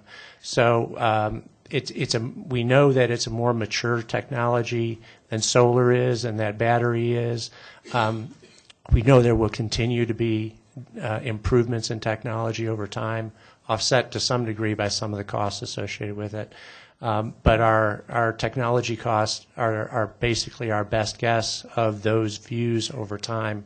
Now, I will say that when we do these studies, generally speaking, we have a range of these costs, and we have a range of decline curves that we build into these things. And I'm sure as Jason starts looking further into how wide that band is and how fast those costs come down, we do use our models to actually look at alternative assumptions that would drive some of those costs down. So this was our best guess, but I can't say that it included that technology that you're referring to. Okay, thank you. And just something that I'd like to point out for the edification of the audience here, and I hope you can confirm it, is that these are, when you say best guess, I think that you're trying not to be too optimistic. So wouldn't you say that these are very conservative guesses that you've used? Well, I guess our intent is not to be ultra conservative. Our view is that the cost could, we try and be sort of in the middle of the road on many of our assumptions and not necessarily be too conservative in one direction or another. We tend to put out forecasts that people buy as subscription services, and so we try to be as balanced as possible. But we also recognize that if you look at decline curves, sometimes the lower end of the curve, the best guess might not necessarily be halfway between the upper bound and the lower bound, because the lower bounds, if costs continue to decline as rapidly as possible, they may end up going, they may be actually lower over time than it might be on the high side. They're not necessarily balanced, but it's the best guess that we have at this point. Okay, and just one quick question, then I'll let somebody else talk. On what did you base your assumption that the rest of the generators in the United States are lowering their carbon footprint slower than PRPA? Well, basically, we do a lot of integrated resource plans for utilities across the country. And so we have a general perspective on what they are doing and how they go about developing their integrated resource plans. For this purpose, we weren't making an assumption that they weren't trying to reduce carbon emissions. We were simply making the assumption that they weren't necessarily trying to achieve a zero net carbon footprint. That was kind of the core assumption that we had for this study. Clearly, they are trying to reduce carbon emissions, and they've been very successful at reducing carbon emissions by approximately nationwide by about 30% over the past 10 or 15 years. Even without the Clean Carbon Plan, which was supposed to reduce carbon footprints by about 32%. So it is occurring, and those are built into our assessments. It's just that we're not building in a zero net carbon assumption into those other utilities. Thank you. I don't see anybody else with any questions, but I guess a couple of things that come to mind. The proclamation that I issued as mayor, typically proclamations don't mean anything, but the reason why I decided to issue that proclamation, as mayor, I have the opportunity to serve as one of 8 board members, and as long as I'm mayor, I think this is great, and my vote as a board member of Platte River will continue to support this direction. So I think you guys did a great job in your presentation, in your report. I'm excited to see what happens over the next couple of months as we get ready to hopefully join the Southwest Power Pool. And I'm excited to see us move forward with the 150 megawatts of wind. I'm thankful for Mayor Coombs. Shout out to my old mayor over there, or my ex-mayor, you're not that old. For the last 6 years of service of being able to set us up as a city as 25% of ownership of this power co-op, so to speak. So just thank you guys for everything you guys have done and continue to do. We appreciate it.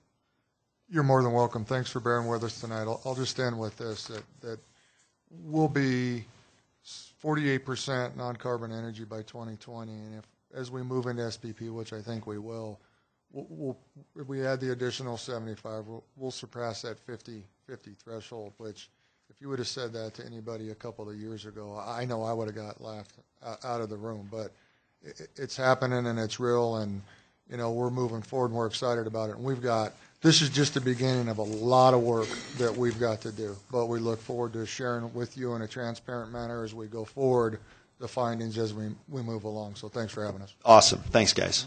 All right, let's take a 5-minute break.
right, let's go ahead and have our public invited to be heard. First call, Ms. Karen Dyke.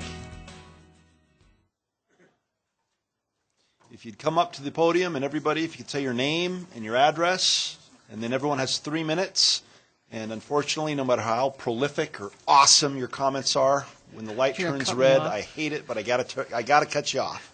All right. Okay. And go. Karen Dyke, 708 Hayden Court. Mayor Bagley and council members, you kind of threw me off because I wrote this thinking I would speak before PRPA, so, my tenses might be off here. Anyway, tonight's the third time that I've heard this report from PRPA. And it's an interesting report, but I probably wouldn't have listened to it 3 times. But anyway, there are some very exciting things in this report. The prospect of adding additional wind generation, kind of like by 2020, is really exciting. The prospect of adding additional wind that's already said that. The confirmation that using renewable energy is becoming so economical, that's very exciting.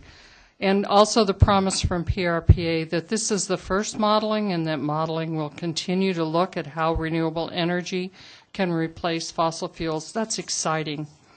The fact that PRPA is joining that larger power grid that will offer us more consistent renewable energy availability, that's really exciting. The thing has always been, well, the sun doesn't always shine and the wind doesn't always blow, but between Wyoming and California and Colorado and Texas, the wind is blowing.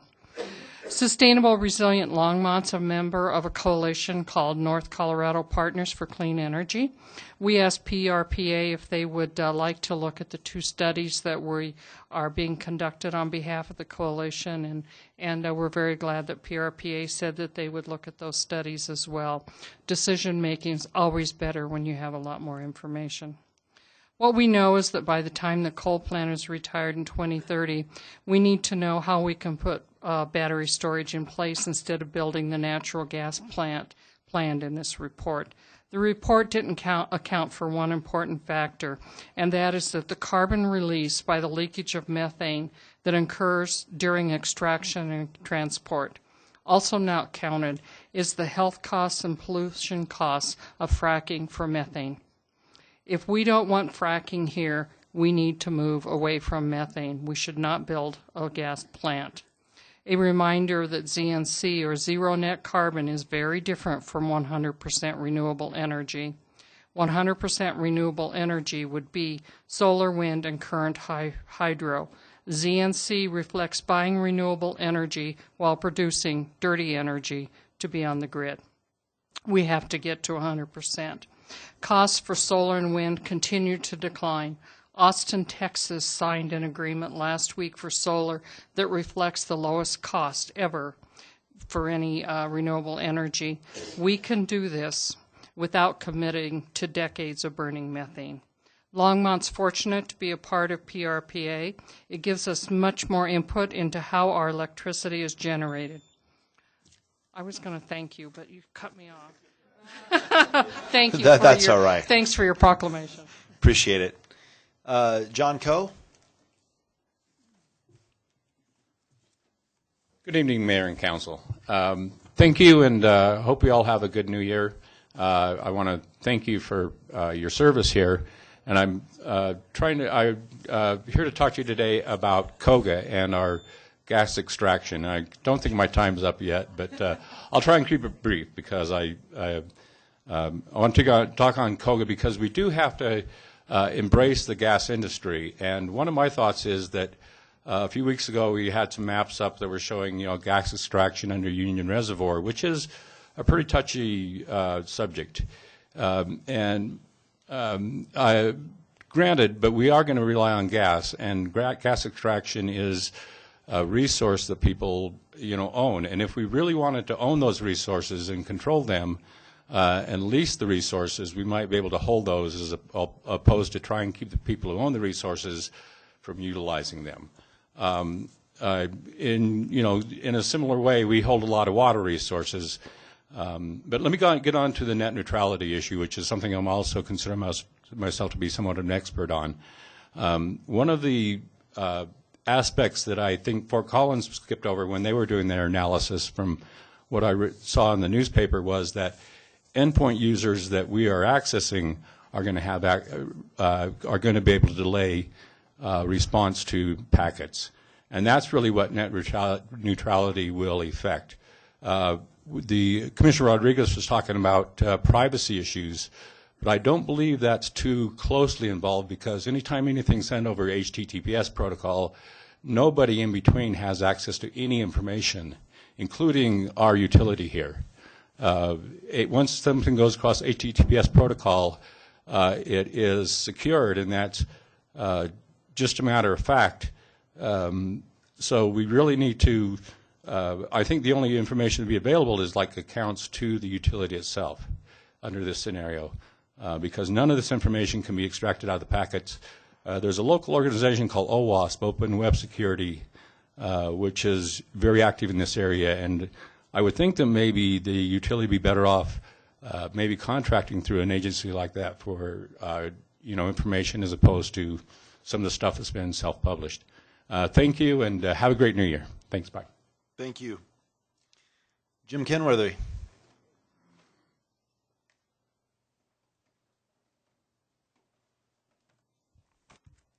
James Kenworthy, 107 Caribou Place. The St. Vrain Greenway needs to be green. It's a gift. A river runs through this city. It's a gift of nature. And I am asking the City Council and the city not to squander that gift. I'd like you to imagine if the citizens could go down to the river at night, and there would be a place so dark you could look at the stars. That would be a unique feature of Longmont. And the advantages of that feature are limited only by the citizens and the staff's imagination.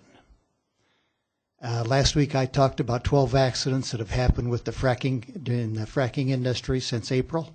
3 people killed. This week there was another accident, a leak. I read it about on Facebook. So that makes 13 since April. I could say more, but I don't think I will. Thank you very much. Thank you, Mr. Kenworthy. Mr. Strider Benston. You're up, buddy. I punched the last name that time. Did you notice? Punched it. You even spelled it correctly. How cool. Yeah. Strider Benston, 951 17th. I am really impressed with the presentation and how much work has already been done on working towards 2030. As you may know, other things are concerning me. The FCC last week banned net neutrality, and they say it's only so that rich companies can make more money, and we'll only squander the poor folks lower down. It's infinitely worse than that. One of the reasons the person calling himself president worships Erdogan in Turkey and El-Sisi in Egypt and Putin in Russia is because they have used suppression of the internet to prevent communication and to secure their dictatorships, which is exactly what they have in mind here for political suppression.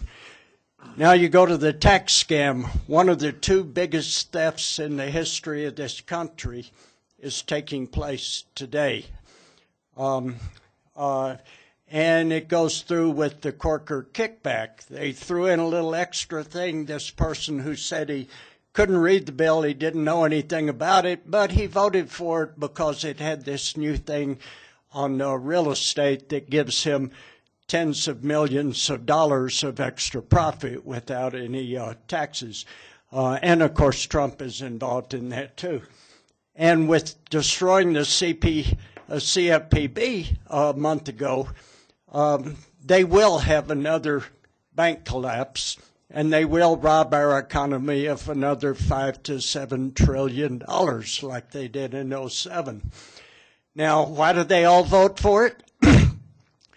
Not all Republicans are fascists, but they do all get together, the national ones, to rob the working people and pay themselves out of our cash, like this $1.5 trillion.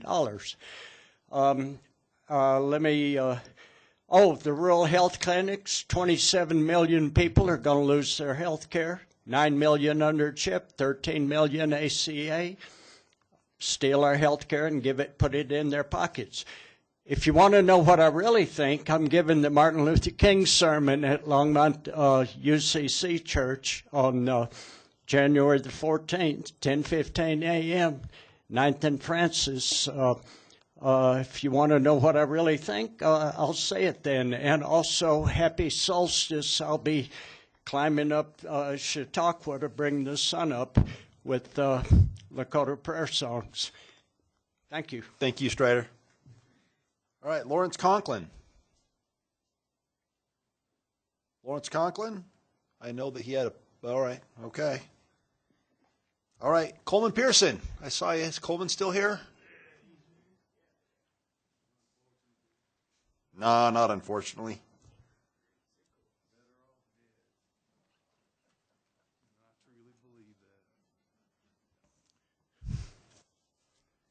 Maybe you want to know something good about me. I remember living in Jacksonville, and I would do this every year at Fletcher Middle School. Would ask for volunteers to go work at the Players Tournament Championship down there, and we would work in the tent, and they would get the funds that we would have made for the school booster club. And I got to be this close to Tiger Woods, and at the 17th hole, premier hole at the TPC, some of you golfers might be familiar with that. It's a little island hole out there. And I love doing that. I met a lot of neat people. Done those sort of things all my life. When I was over in Germany, this gentleman happened to be there at the same time. My job was to provide morale, welfare, and recreation. I used to have tons of Volunteer of the Year certificates, doing Girl Scouts and swimming and providing parents for children whose parents were absent, I live over at the Suites, and the rules change at 5 o'clock. The people that are banned from there, there's a guy living with his common law wife and his girlfriend in his room.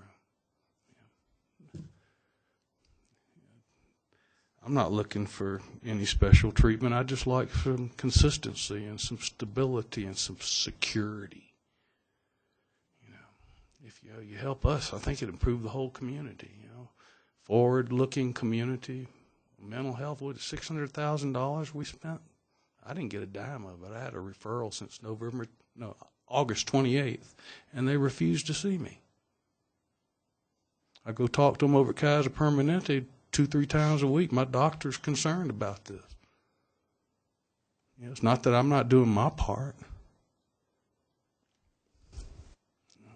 Give me a hand, or else, put me down. Whatever. I'm ready. My sister did it a month ago. Lymphoma. Chose the needle. Thanks. Thank you, Mr. Pearson. Last but not least, Mr. Frank Casares.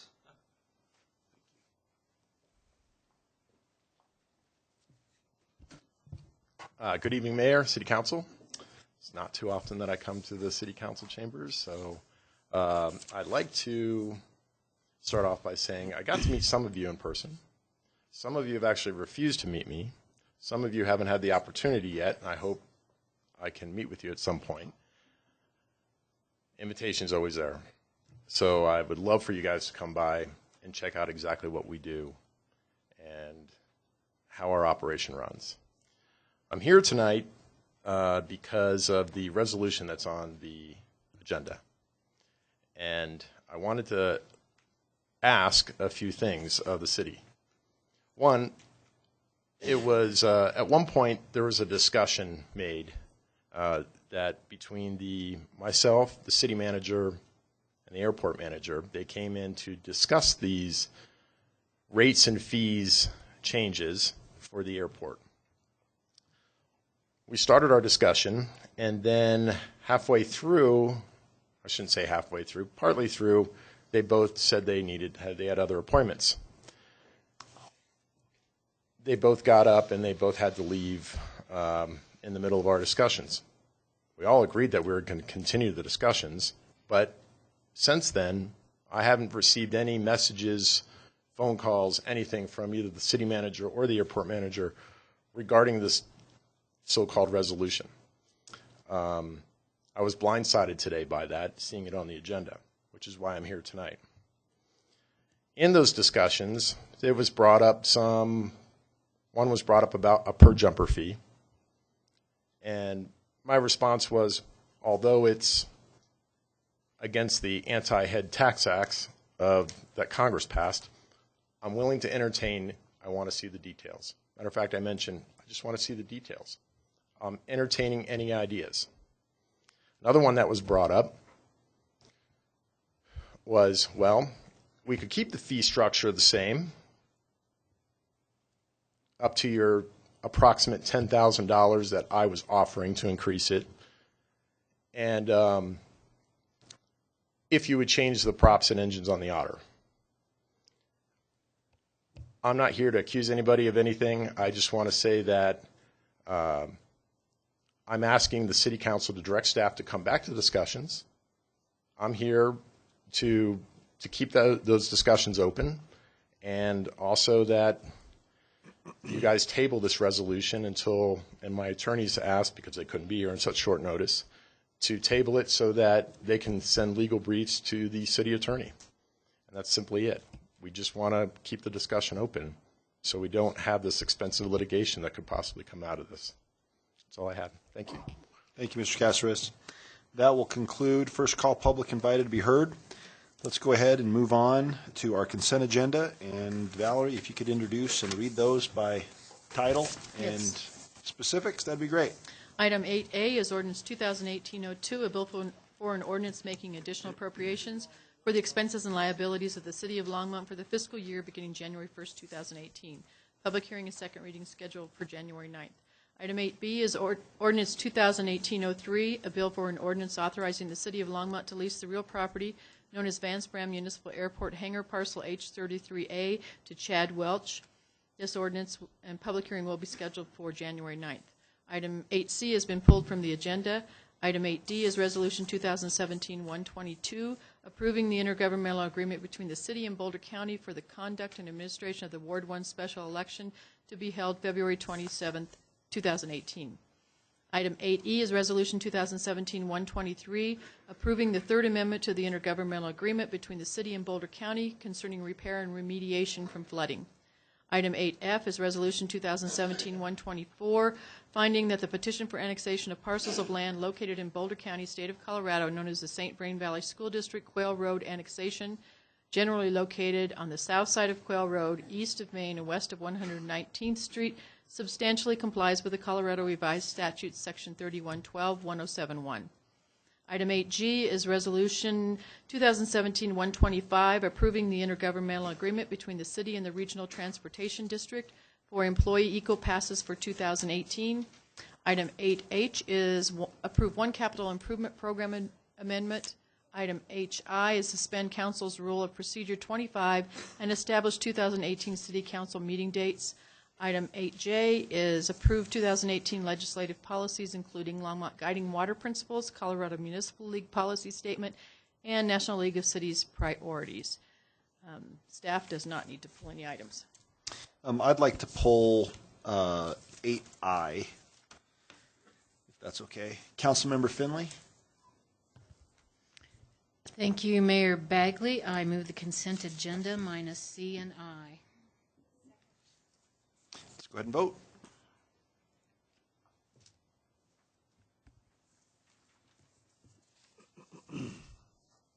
That passes unanimously.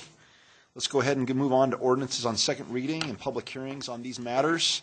First is 9A, Ordinance 2017-74, a bill for an ordinance for the dissolution of the Longmont Gateway Business Improvement District. Are there any questions from council at this time regarding Ordinance 9A? All right, seeing none, we'd like to open this up for a hearing from the public or to the public. Anyone from the public like to speak? All right, seeing none, we'd like to close the public hearing. Do I have a motion? Councilmember Finley. Thank you, Mayor Bagley. I like to move ordinance 2017-74. That is seconded. Let's go ahead and vote.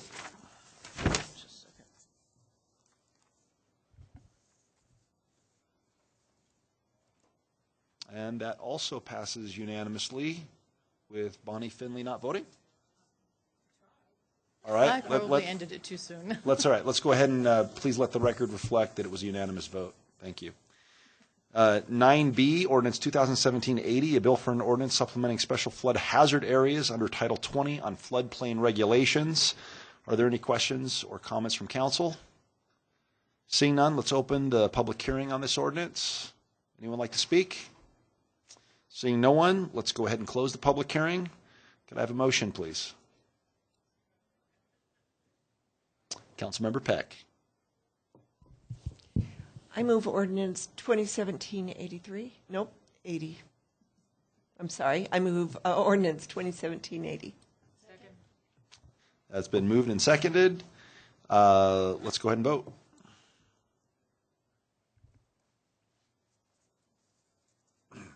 And that passes unanimously. Good job, Councilmember Finley, for voting on that one. Going the extra mile, earning your money tonight. All right, 9C is ordinance 2017-83, a bill for an ordinance amending Chapter 14.04 of the Longmont Municipal Code on the Windy Gap surcharge. Are there any questions or comments from council? Seeing none, let's go ahead and open the public hearing on this ordinance. Anyone want to speak? Seeing none, let's go ahead and close the public hearing, and let's go ahead and hopefully have a motion. Councilmember Finley. I'd like to move ordinance 2017-83. We've got a motion and a second. Let's go ahead and vote.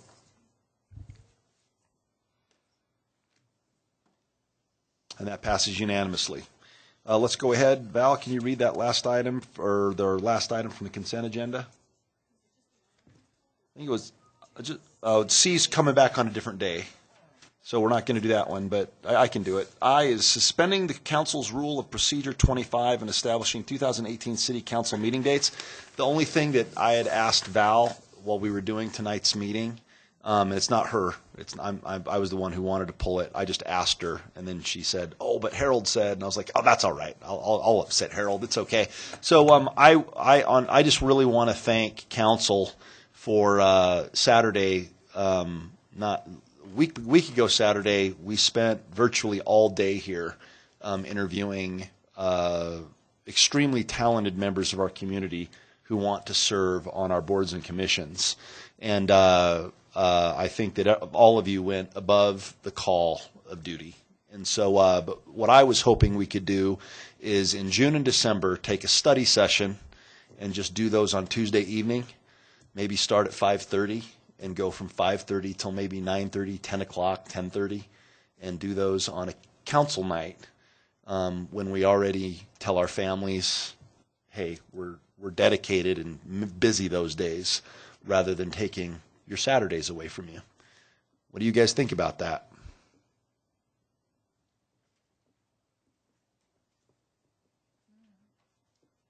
Oh, I'm sorry. I'm looking. Come on, speak up, people. Councilmember Peck. Thank you, Mayor Bagley. I think it's a good idea.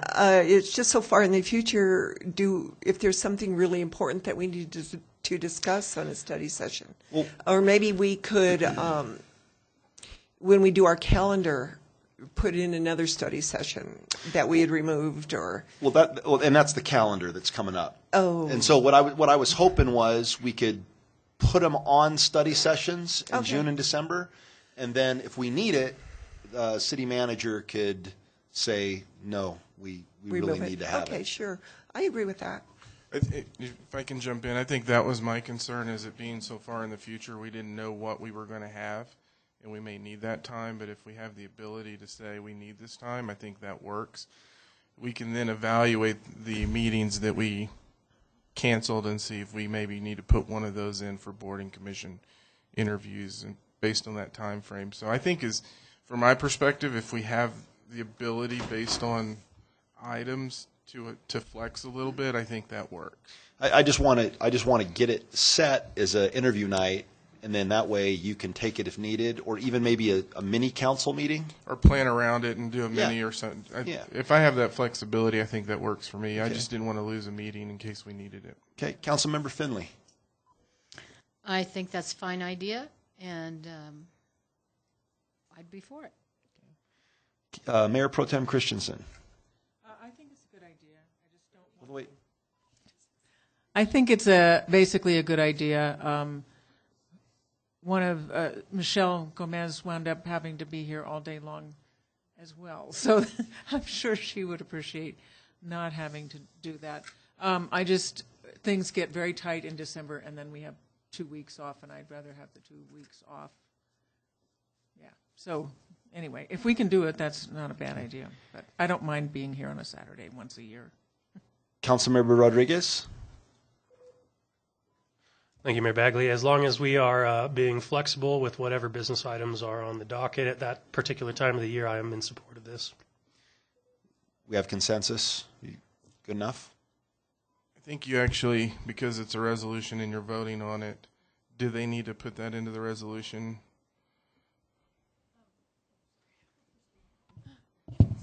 Actually, the resolution just adopts the list, so we just change the list to show those as board interviews, and then give Harold the flexibility to change it back. All right, great. Then I move, since I pulled it, I will move passage of 8I, that we suspend council's rule of procedure 25 and establish 2018 city council meeting dates, with the exception that, depending on the needs of staff, we set aside 2 dates that city staff thinks are best to do board interviews on Tuesday evenings, with the understanding that if we need to have a city council meeting to establish and do city business, that of course we will. Seeing no further discussion, let's go ahead and vote.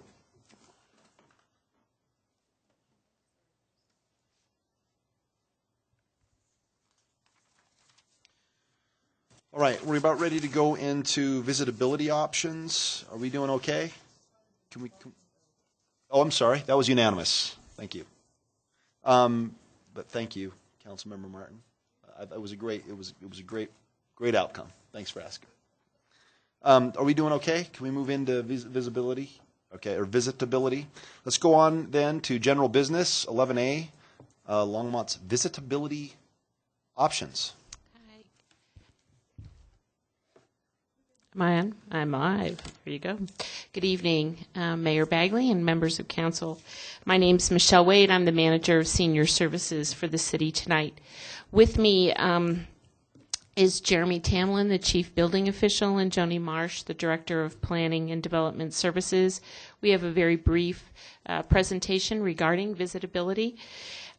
So visitability is defined by 3 key features. It's a dwelling that has at least one 0-step entrance with a minimum width of 36 inches and an accessible route into the home. All interior main floor doorways are 32 inches of unobstructable passage, and at least one half bath on the main floor is handicap accessible. So visitability refers to a dwelling that can be visited by someone who may have some physical or other challenges getting in and out of a home. You might wonder why I'm here. In 2009, the Senior Citizens Advisory Board, appointed by council, made a recommendation to the council at that time for 50% of all new single-family dwellings and any existing single-family dwellings that were going to be redeveloped from the ground up become visitable or meet the visitability standards that I just described. At that time, in 2009, the council did not support that recommendation, and yet the interest in visitability and visitability standards remains. So Jeremy is here now, Jeremy Tamlin, and he's going to review some of the local and state building codes and land development codes that are related to visitability and talk about some of the options that may exist should this council choose to move this item forward for discussion. Jeremy?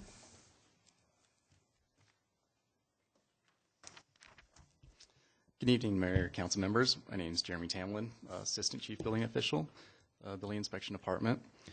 Currently, we have adopted the 2015 International Code Series, and while we have accessibility requirements in the building code, which regulates multifamily and commercial buildings, there are no accessibility requirements required in a single-family residential or townhomes, which are regulated out of the International Residential Code. Moving forward with this, there's many options we can look at to bring in some of those aspects into the residential code, if so directed. The ANSI 2009 standard that ICC published is a reference document that goes along with the building code. It is not part of the residential code currently, but it does have the guidelines and how accessibility and visitability can be maintained in a building. And as part of that, adopting portions of that for the residential code to bring that forward is one of the options if entertained to move forward. There is that writing in the code there to put it in the residential code. Currently, we are in the process of going through the 2018 codes for adoption next year with a effective date of around January 1st. We do that every 3 years, which as part of that process, if so entertained, we could look at that item and include that with an adoption at that time, along with any land development code changes that would go along with that. I think if there's any questions or Councilmember Finley. Thank you, Mayor Bagley. What would be the cost per unit to do this? We don't have information on cost. Any of the study from? The cost for a truly visible house would not be that much more than a house that is existing. It's more construction practices. You lower the entry, and it's a matter of grading, so you're not. Why would then we need to have cash in lieu if they chose not to do it? So the argument for doing it in pre-construction was that the cost to renovate or rehab are frequently considerably higher than if it was just done from the get-go. So that's been part of the argument for doing it pre-construction. The cash in lieu, we already have an existing rehab program right now that folks can apply for if they need to rehab their unit to become more accessible. And I think the details are in your packet. That's not something I know from my head. So I can't tell you the cost per unit to make it visitable from the get-go, but one of the arguments has been that it's cheaper to do it before rather than after. It seems incongruous to me, though, to have cash in lieu if it's not going to actually cost any more to do it that way. I think that if we were going to pursue the cash in lieu, similar to what Lafayette has done, the city of Lafayette, I think we'd have to discuss that, and you all would have to give direction on what that would be for and how much. What is the percentage of our population that's wheelchair-bound? That I do not know, Councilmember Finley. What I can tell you is when the advisory board in 2009 was interested in moving this forward, it was for two reasons. One, to create a community that was easier to age in place, and to recognize the growing number of veterans that were coming back from their service in need of some level of movement in and out and social interaction. The Center for People with Disabilities have supported visitability.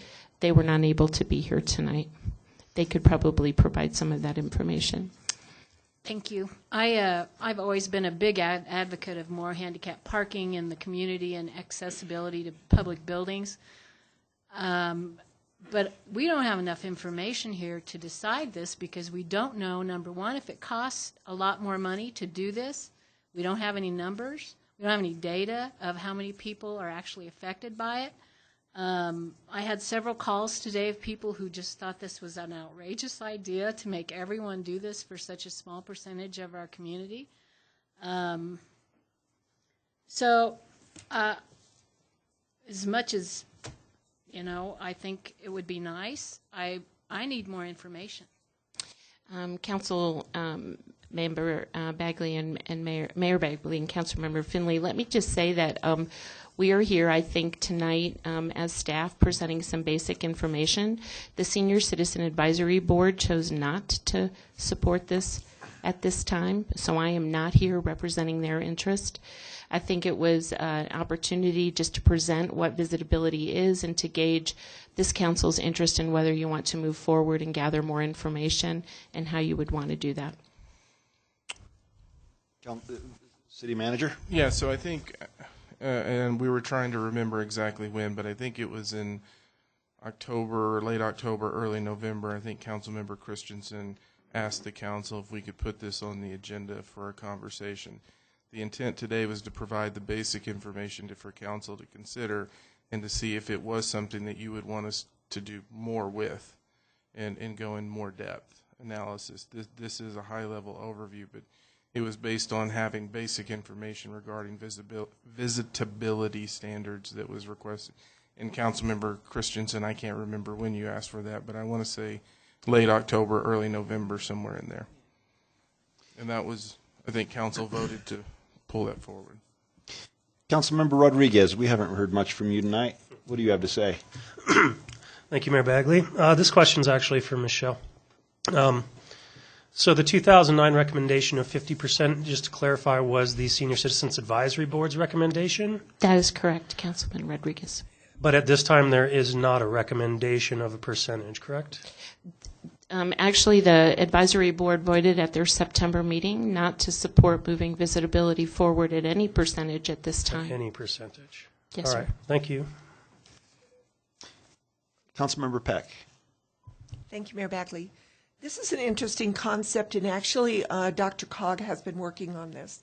So as far as data, I would be glad to, because they do regional data, to bring back some information from Dr. Cog as to what's going on in the region and if there's any financial help in this area. So just have more information. Mayor Pro Tem Christensen.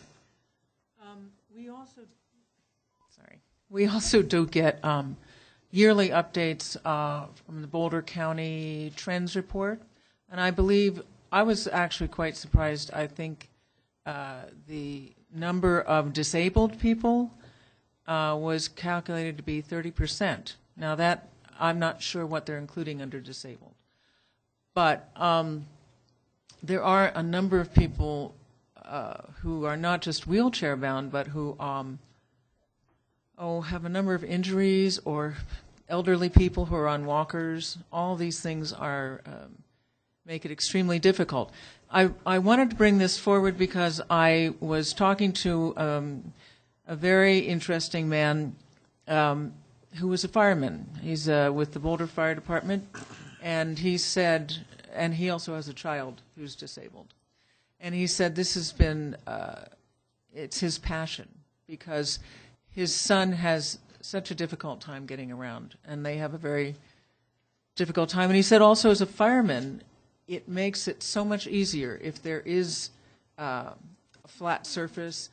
Sometimes they have to carry someone out. They can't get them through the standard door often. It's very difficult. It would make it easier in all kinds of ways. I remember I lived in a house once that was built in 1900, and the doors were this wide. We've changed our standards over time because we've gotten bigger. We're larger people, but we haven't changed our building standards as much, and yet, where is he? Jeremy was just talking about how they are being upgraded, and this is sort of happening all around, and it would be just something that would be good to examine. I'm not saying we need to have 50%, but we could have some percentage in consideration. Every single thing that Imagine builds, every single building meets these standards for visitability, and every single building that Longmont Housing Authority has built meets these standards. The main problem that I was talking to Michael Reese, the director of LHA, this morning about this, and he said the main problem is drainage, because if you have a big enough property, you can build a slow ramp up, and that's much cheaper, actually, because then you can just raise the building a little bit. If you have a small piece of property, like a single-family home, then you have to install a drainage system. But it can be done. It's just if you make it part of the code, then it becomes something easier. So I just brought it up as something I thought would be good to consider, given that a large percentage of Longmont is elderly, and we are all going to be elderly sooner or later. And it is part of people being able to age in place. Councilmember Martin. Thank you, Mayor Bagley. I wanted to ask about the program of grants for people to make modifications to existing dwellings. I would like to understand whether those applications are considered for visitability purposes, or whether those grants are only for people to make modifications to their own dwelling when they are the person with a disability. That is my understanding, Councilwoman Martin, that they are for individuals to make adjustments into their own dwelling, and they can be a rental or a homeowner situation, but you have to have the homeowner. If it's a rental situation, you have to have the property owner's agreement for you to make those adjustments. Okay, so there can be no assistance for grandma's house. I mean, for grandma to visit for grandma your to house. visit the children. Yes, it is my understanding at this time that that is not part of the code, but we can certainly check on that and get back with you. Thank you. I'd appreciate it. If you don't mind, Councilmember Finley, I'm just going to take the last word on the rounds, and then we'll get to additional comments. I guess I don't need to hear any more data, and I'm not going to support this, and here's why. You know, I mean, I am completely in support of anyone who has a disability needing to have accommodations in their own home, obviously, to have them. My dad had a heart transplant. I joked that I had a cardio rotation at Mayo Clinic for 6 months a year and a half ago. And I go over to his house, and his house was revamped, and he has handicapped accessible bathrooms and wide doors and wide hallways. But as a homeowner, I mean, there is no more sacred place than the bathroom. You know, it's like I just don't think government has any right to tell me what my bathroom should look like. If I want to build a home and have my bathroom door match all the other doors in my house, and tell my father that either you can't come or I'll help you in the door, that should be my decision, not the city of Longmont's. And so I don't want to walk into my home. I mean, I am in two places throughout the day. I am either at my office or I am at my home, or I'm here. But I need to have space that represents me and what I like to look at and where I like to be, whether you think it's ugly or small or too big. I don't think it's anybody's business, but, well, it's my wife's business, actually, not mine. But I do not want, I mean, I know what a handicapped bathroom looks like. They're big, and they have wide doors, and they have handrails. And my dad, I mean, I love him. I just think he has terrible taste in decor. Love you, Dad. And I think his bathroom would look very out of place and ugly in my hallway. And I think that if I want to build a house, if I want to buy a tract of land and I want to put up a house, I don't think the government should tell me that I can't have a step or a bathroom in my house or, quite frankly, anything else that happens within the privacy of my own home. That's nothing against anyone with a disability or in a wheelchair. It's that if they buy a home, they can always change it after. But I just don't think, I don't want to walk into my house and see a handicapped bathroom when, quite frankly, I don't have visitors, you know? So that's kind of where I stand on this. I know it is sad, but I'm never home, you know? Councilmember Finley. Thank you, Mayor Bagley. I would not be in favor of this, mostly because I know these things do cost money, and it would be a mandate. It would increase our cost of housing. We're already pricing our middle class out of housing in Longmont, and anything that we mandate that increases that cost, I am not in favor of. Councilmember Martin. Thank you, Mayor Bagley. Just as a hypothetical, perhaps someone can tell me what the minimum ceiling height in a dwelling in Longmont has to be? The minimum ceiling height is only 7 feet. Most homes built are 8 or 9 feet. Thank you. That makes my point. I know of several people who are small people, married to other small people, and I think that if they didn't care about visitability, they could probably save a lot of money by building a house with 5-foot ceilings. I wonder if requiring visitability in the code isn't a little bit analogous to that. I mean, you're essentially requiring those people to pay for visibility by people of average height and growth. I'm not sure I wouldn't support this if it came in the form of an ordinance. I don't think we're doing this right now, are we? Okay, thanks. Councilmember Rodriguez. Thank you, Mayor Bagley. As far as the general topic goes, I think that the city of Longmont is missing a bit of housing in the zero-step category, just in general. Not so much necessarily on the visitability issue, but just in general, our housing is missing zero-step access to a certain degree amongst not only our aging population, but also those who have disabilities as well as health problems.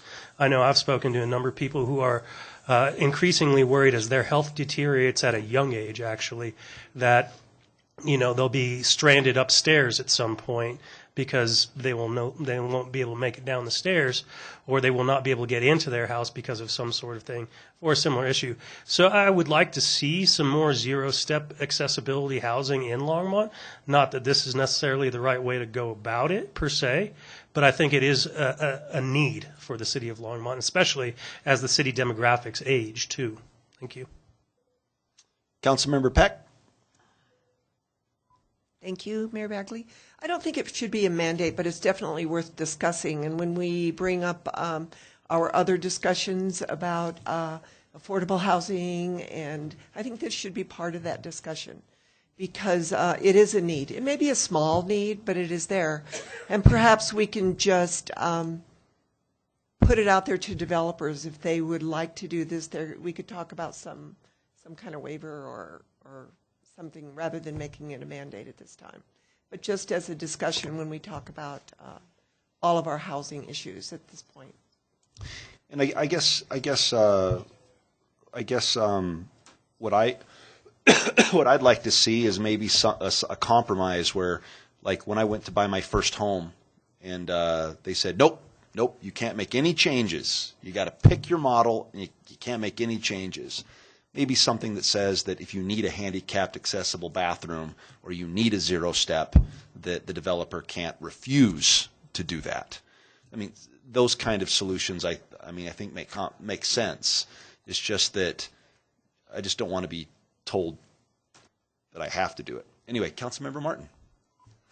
Thank you, Mayor Bagley. I'm wondering if we could not entertain a motion to direct staff to look at some other options that would be a little bit lighter than a 50% code requirement, such as incentives to build visitable homes, as well as I think Mayor Bagley's idea was a good one, that it was always a non-refusable change in a development. Mayor, Council, thus far and everyone hasn't really spoken on the mandate or not, but I get the sense that the majority of council is not completely in favor of the mandated approach based on what I just heard. What council would like us to do is to look at visitability in terms of incentives that would encourage folks to do it, but also look at the other piece, which is not really a mandate, but saying if somebody desires this when they're building a house, you really can't say no to them. And that was another thing that I heard in this, and I saw a lot of heads nodding when that was mentioned as an option. So generally what I'm hearing is let's not look at the mandated piece, but look at other options that can potentially accomplish the same thing. Is that? And I think our folks got all of that. So you can make a motion and give us that direction, but if I paraphrased it appropriately, I think we have consensus on that, right, Council? We can go work on that, and we can bring that back to you all. Mayor Pro Tem Christensen, do you have anything else to add?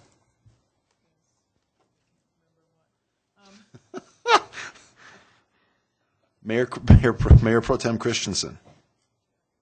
Pretty much everything that Harold said. Oh, pretty much everything that Harold said. Yes, I don't know that. I do think the incentive route is very good, and also, have it as an option that people can't really refuse if they require it when or they feel like they're going to need it when they're having a home built. But I think looking at, here's what I was going to say. Look at what Lafayette has done, and look at what Arvada has done, and compare that. I'm not familiar with what they've done, but I know that they have worked on this. And so I'd like to know more about what they've done. And maybe we can use that to incorporate things and incent people to, developers to do this. Also, I would like to point out that my son is a mover currently, and people are buying in America gigantic furniture, huge furniture that they can't get into their houses. You know, the doors, they're just, it's just in keeping with the kinds of changes that have happened in our society over the last 30 years. So. All right, a final comment. Can you imagine a tiny home with just a handicap bathroom? You just basically walk in and that's it. Anyway, let's go on. The what? Put your kitchen in there. That's right. All right, let's go ahead. You got direction, right? Okay. It's called the loft, yes. All right, let's go ahead and go on to 11B, consideration of a resolution of the Longmont City Council approving the schedule of rates and charges for the Vance Brand Municipal Airport. Mr. Slater, do you have a presentation for us? I do, Mr. Mayor.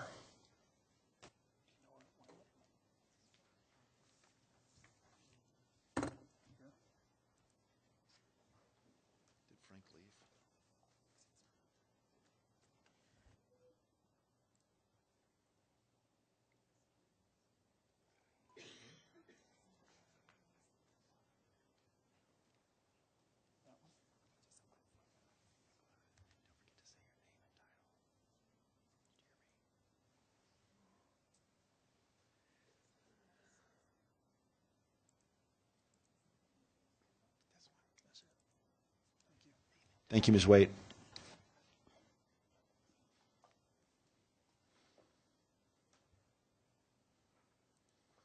Thank you for your patience, Mayor and Council. I'm David Slater, your airport manager. Just have a brief presentation on the public use permit fee. Starting with the background, the issues that we saw with the current rate was because the original methodology was unknown or arbitrary. Way back in 2006, 2007 timeframe. The other issues that it presents is it may be contrary to grant assurances, specifically 22 and 24, which deals with economic non-discrimination for fee and rental structure. Previously, the methodology early on, the rate wasn't applied from the standpoint there was verbal agreement in place and the operator was not invoiced over several years until more recently.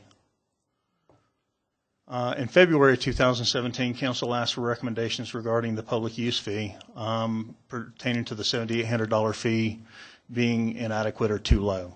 And we also wanted a defensible methodology. Therefore, staff proposed 3 options to the Airport Advisory Board over a 3-month period. This started back in June and went through August. Initially in June, we provided a 60% of exclusive land lease rate at 0.2146 cents per square foot. And then July, we presented 50% as an option at 0.1788 per square foot. And then we also looked at a polled Colorado Airport's non-exclusive rate and took the average thereof, and it came out to be about 32%. During the Airport Advisory Board discussions between June, July, and August, there was no specific dollar amount that the Advisory Board could recommend. But in August, they did eventually make a motion to recommend changing from the flat rate fee to a price per square foot or an area-based fee, and recommend that the city negotiate with users to come up with a price for non-exclusive use. So that brings us to the discussions with the skydive operator, who's the predominant user of the property. And the operator basically indicated a legal challenge if fee was increased more than an additional $2,100 annually, or his price point was $10,000 annual fee. As mentioned before, he did express interest in possibly looking at a jump fee, but ultimately that came out to be about 33 cents per jumper is best we could figure, because he still didn't want to go over the $10,000 annually. Therefore, no agreement was satisfactory to either or both parties. Mayor and Council also wanted to address a couple of other points. One, the prop item was something that came up in the conversation, but we indicated that we really didn't have the ability, and we would have to think about that to look at that item.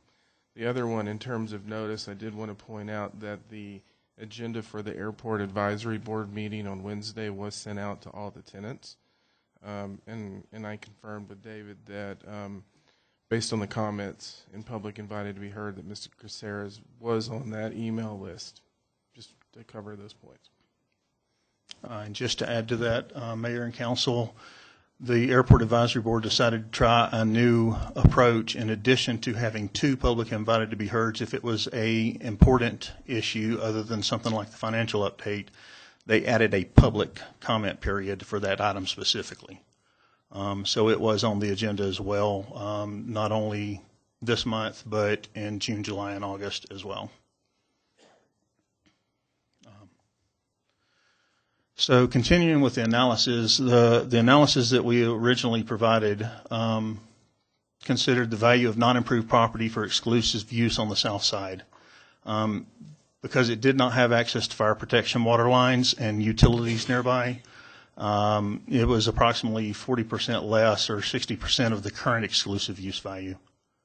In the analysis also, the cost to run utilities to the property for exclusive use leases was estimated to be about that same amount, 60% of the current lease rate over a 20-year period of a lease, and that would result in increased value to the exclusive use property. The added value of utilities and fire protection would justify future fair market value for exclusive use rates and help to encourage development. So if you look at the chart based off of that 60% of the current market value, you see the different areas of square foot calculated at that rate per square foot and what those values associated with.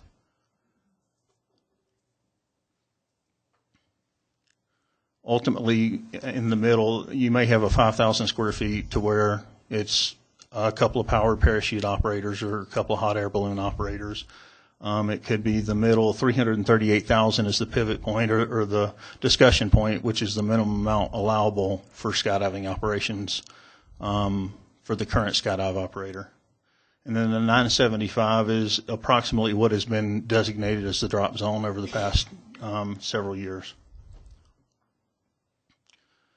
However, what the analysis that we provided did not speak to directly or provide written consideration of was that the FAA allows consideration of demand criteria to help determine fair market value and reasonable charges. So we being the staff use the assumption that the following additional reductions from the current market rate are justifiable.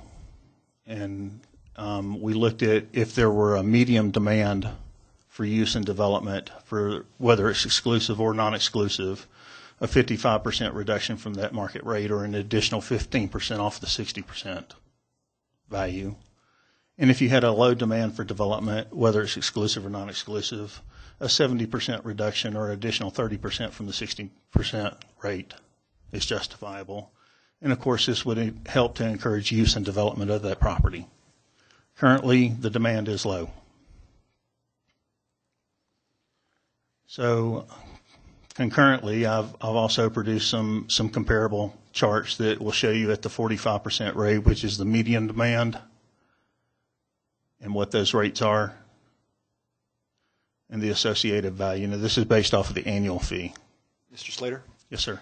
But when we're talking about exclusive use, does he have exclusive use? No, sir, he does not. Okay, so do we have a value of the property at 60, 45, and 30 that's an inclusive use rate? Or non-exclusive. Or non-exclusive? And it's, when you're looking at the rates that you're charging, whether it's exclusive or non-exclusive, it's, as far as the FAA is concerned, with regards to grant assurances, they're indifferent. Okay, thank you. Yes, sir. Excuse me. Mayor Pro Tem Christensen? Mr. Slater, doesn't it make a difference when we're talking about non-discrimination to say that this is for everyone? It's if it's non-exclusive, it is the same rate for everyone. Do you see what Mayor I'm Bagley, saying? Mayor Pro Tem Christensen, that's absolutely correct, and that is one of the points that I had scheduled to bring up. So you're already right on track. Absolutely, it's everyone pays it. Everybody who uses that property, regardless of the type of operator, regardless of if it's two skydive operators, if there was a second one coming in. So that's the point. It's not just for Mile High. They just happen to be the current predominant user at this point. Okay, thank you. Councilmember Peck? Thank you, Mayor Bagley. Mr. Slater, correct me if I'm wrong, but the current use is 975,000 square feet, correct? I mean, that is the amount of area that is being used for skydiving now. Is that the use that they're using? Mayor Bagley, Councilmember Peck, that is the area that they've been using up to this point and what has been designated as the drop zone. Okay. So the 338,000, is that the required amount we must give them by the FAA? Yes, ma'am. So if at any point we begin development of that area and in 10 or 15 years it's fully built out, we still have to have at least 338,000 feet available for them to operate on. Is this in perpetuity, or will it be a contract for a certain amount of time? It would be under the schedule of rates and charges, so that would be reviewed annually. Okay, thank you. City Manager Dominguez? Oh, that's what I was going to. You just like pushing buttons, just like my kids. So, okay, Mr. Slater, keep going. So then ultimately, when you look at the 30% of the exclusive use rate, which is 70% of the discounted off the current exclusive use market rate, this is what you're looking at is just under 11 cents a square foot, and this is ultimately where we're at with the low demand that we're currently at. So the proposed and recommended scheduled rates and charges would also, and those were annual rates again that you were looking at. It allows for monthly rates, which is that rate divided by 12, weekly rates divided by 52 weeks, and then daily rates, which can be that amount divided by 365. The analysis also did not give consideration to the in-kind services provided, such as maintenance or improvement items. This is something we've kind of touched on before. So therefore, We feel that the schedule rates and charges should also include approval for the airport manager to make determinations of such values. For instance, the mowing contract. They maintain the mowing area. We would look at how much it would cost us to maintain that property and then give a maintenance credit the subsequent year. And of course, if in the event there's no future operations, a refund for such services would be at the end of the property usage. Moving on in the analysis, we feel that a fair and reasonable rate is needed for both the operator and the airport. And the proposed methodology considers the amount of property used, meaning we're not charging the same price for using less property or charging the same price for using more property. Currently, under the existing methodology, if it's a flat rate fee, if you use 3 square feet, you're charged the same rate as if you use 900,000 square feet. And so that's what we're trying to correct. And also the proposed methodology allows for fair and reasonable rates for use of the property, possibility to provide airport development incentives, which will increase the economic impact of the airport, and maximize consistency with the FAA grant assurances. So under the recommendations, the staff does recommend the 30% of the current exclusive use market value for aeronautical, and the maintenance credit that I mentioned for in-kind maintenance services. And then last week, the Airport Advisory Board had some good discussion on this. Prior to their vote, there were, under public comment on that item, there were 2 airport investors and users who spoke up in support of the staff's recommendation, saying that it was a very fair proposal. And then Board Member Unger moved that the Airport Advisory Board recommend to the City Council to use the 70% or low rate, and that the options are considered for phasing in this approach. The board does support the framework and methodology used for the rates, and Board Member Peters seconded the motion, which passed unanimously. So you recommend 30. Staff recommends 30. The Airport Advisory Board recommends 70? 30. It's the same. It's okay, the right, 70% discount. Got it. Or 30% of. Okay, got it. Could you go back to that slide that shows the 30% with the numbers? I want to cover a couple Go ahead. of things. Well, David is going back to that slide. Just to make the point, I know this was in the council com, but I want to talk a little bit about the development of this related to the question. So as the council com indicated, and as David stated earlier in his presentation, the way we understood it is that if the number was above 10,000, that there would be a Part 16 filed on this. Related to a Part 16, that's an official action that tenants of an airport can file with the FAA to question standard rates and charges, and it would have to go through the FAA process. I think in the council com we did indicate that it's hard to estimate costs, but we threw out a number of roughly $100,000. What I wanted to say is in the development of this process, we worked with John Putnam, who I guess in terms of FAA issues and aviation law is considered one of the best in the nation. And he works for Kaplan and Kirsch, and John was very active in the development of this process. At the same time, we did receive a letter from the FAA that generally talked about this and said it met their requirements. And that was from the regional office. So I guess my question is, what does the 30% look like? Meaning, so do we go, I mean, your recommendation, which I appreciate a recommendation, so we're not guessing up here as non-experts, but I'm hearing that 338,000 is the minimum required space that we have to provide for a jump zone. So are you recommending the 338,000? Are you recommending the 975,000 that the skydiving operation uses? Or are you recommending that we go with 338,000 and then let him decide if he wants to use more land?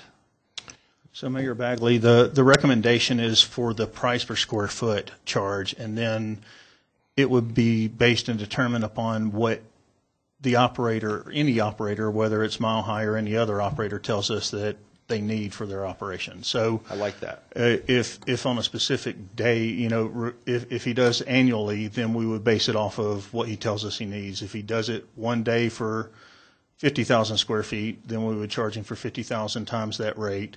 If he needed 975,000 feet because he was trying for a record-breaking jump, then we would charge him for that square footage.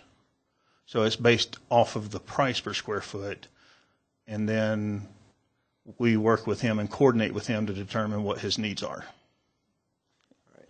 Just before I start calling out people, is there anyone who is against staff's recommendation?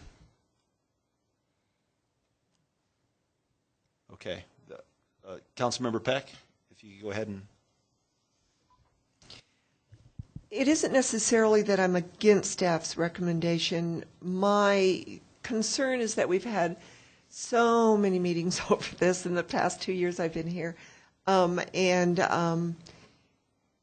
We had set a directive in council had if Mr. Cesaris did not accept or agree to any of the options that were discussed by staff, then we were going to, if I can remember correctly, correct me if I'm wrong, council, that we were just going to go with the $70,000, which ended up being $338 at the 60%. Which comes out to $72,000. Am I remembering that correctly? I think that might have been a... Eugene, do you want to help me out here? I don't remember. Did we talk about that? I think maybe that was brought up. I don't recall. Do you recall, Eugene? I mean, if it was brought up, it might have been an executive session, but there was no vote on it. It might just have been somebody talking. I don't recall, but I don't think there was ever formal action by council. There was no directive for that? Okay. Mayor and council, I'm remembering it as you are, Mayor. Okay, yeah. So I don't think there was. I remember it was a discussion point, but no formal decision.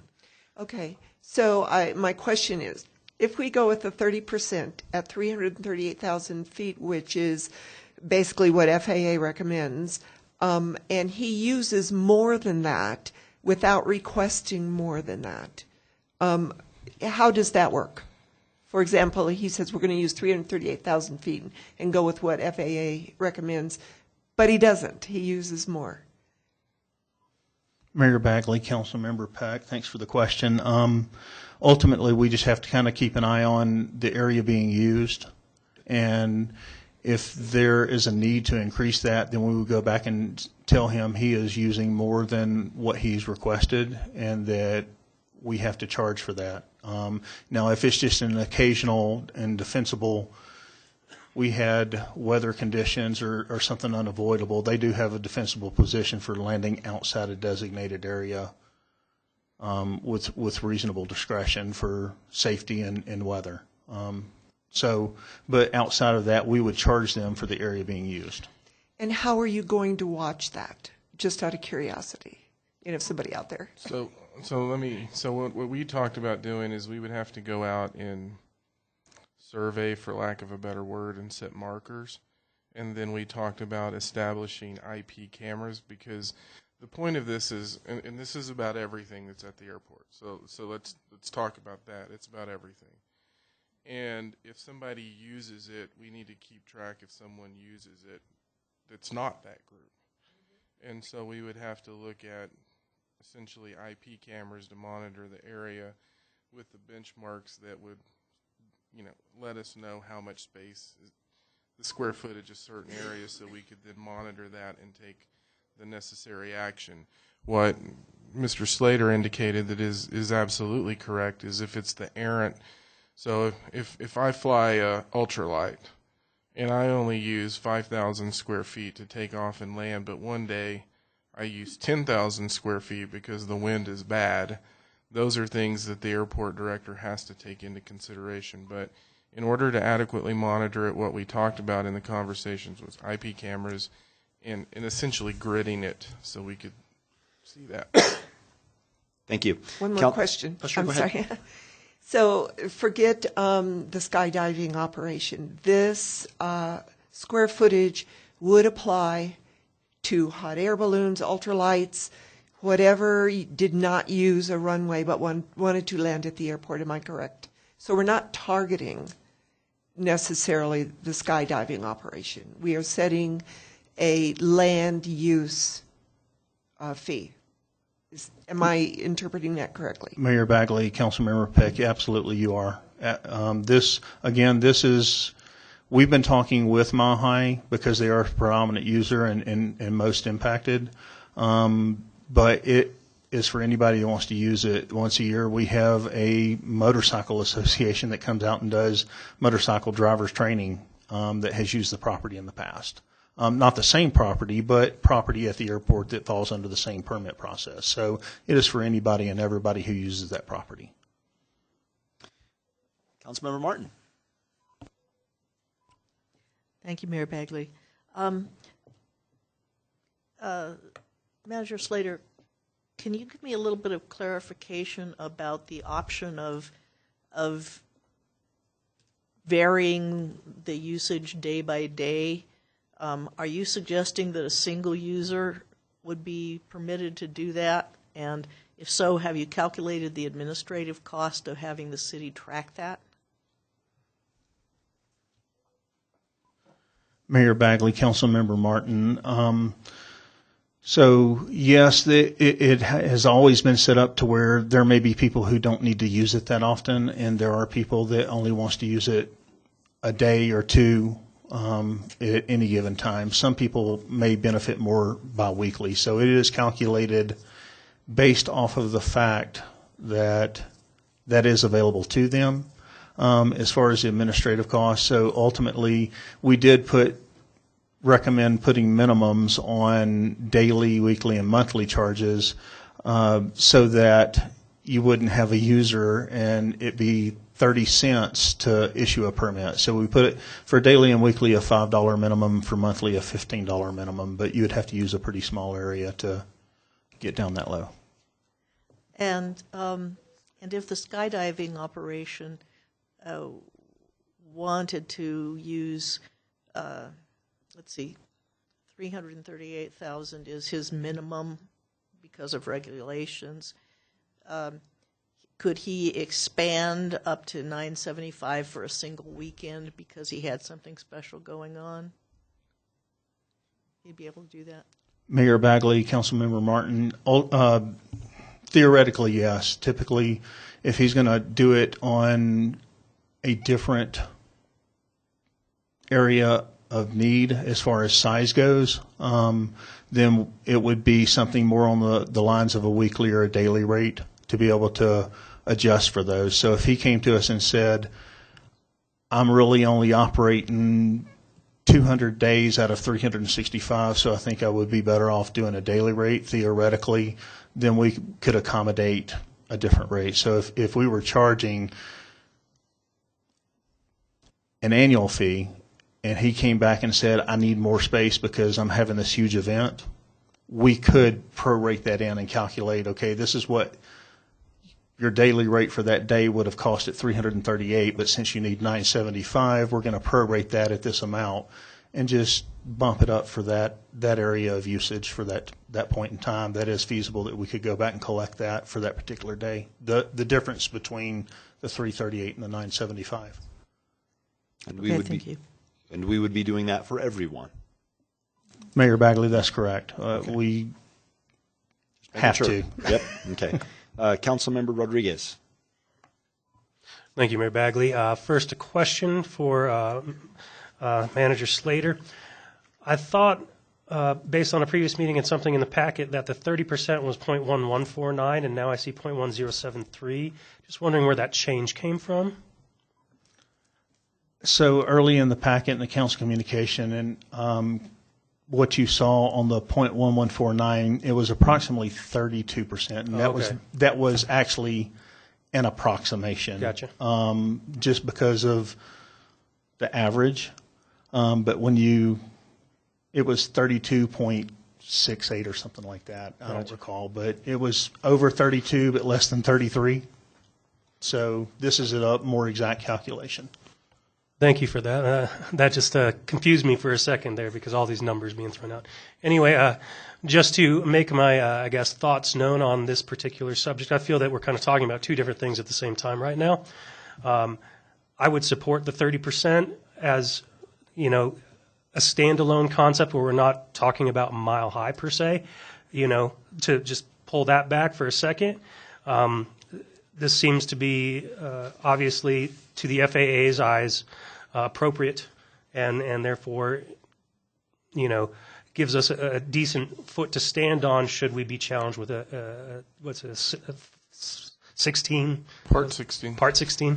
Anyway, as for the second part that we're talking about, as far as Mile High, I believe I saw in the presentation that the Airport Advisory Board recommended a possible phasing of that fee structure for Mile High, and partially because of the history of what Mile High has paid, I don't think that would be necessarily inappropriate and may be able to forestall a Part 16.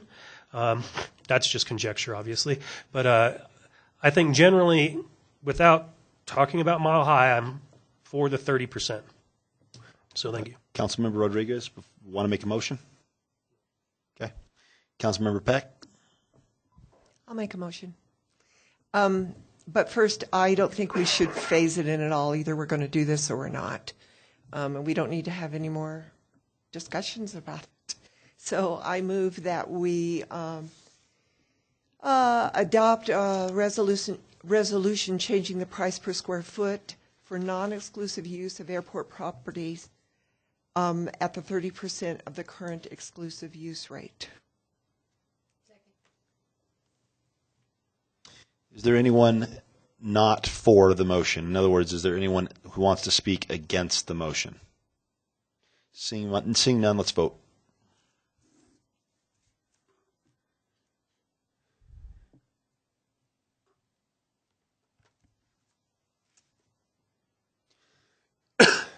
And that passes unanimously. Let's move on to board and commission appointments. And we'll go ahead and vary from council rules and regulations, and shall abandon our voting method so that, nice, we're going to follow the city council's advice. Look at that. All right. Michelle, it's all you. All right, so doing board and commission appointments, we'll start with Airport Advisory Board. We have 2 vacancies, 1 member. So you can make a motion or do a ballot.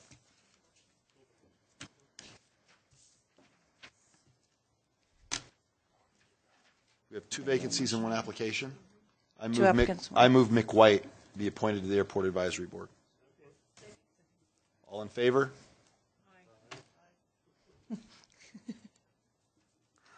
All right, Art and Public Places. We have 2 unexpired regular member terms, and we had 9 applicants. With Art and Public Places? Yes. Okay. We'll do this one by ballot. If you like to, sure. Hold on. How'd you vote so fast, Councilmember Martin? What was that, Finley? I'm looking for Art and Public Places. I don't have, there it is.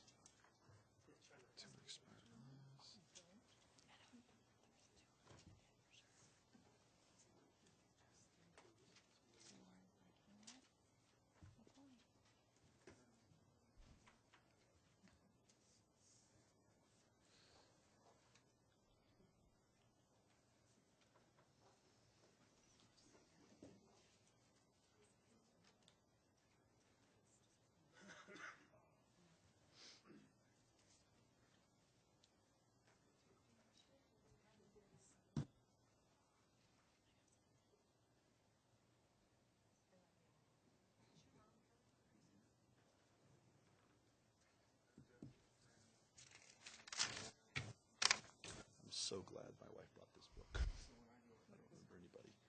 My book, my cheat sheets. Thank you. It's hard to remember Okay. everybody. Mayor Bagley voted for Ajari Wurzburg and Homa Nekorod.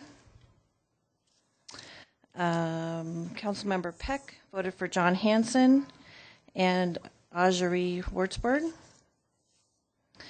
Councilmember Rodriguez voted for Peter Alexander and Ajari Wurzburg. Councilmember Finley voted for John Hansen and Ajari Wurzburg. Councilmember Martin voted for Suzanne Sibley and Homa Nekarud. And Councilmember Christensen voted for John Hanson and Ajari. So looks like Ajari and John Hanson are your members for that. Congratulations. I'll move. Can I change my vote to John Hanson? He was one of my other top choices. He was also a top choice for me. Yeah. So that okay? He has 5 votes. But we just got 5. Okay. All right.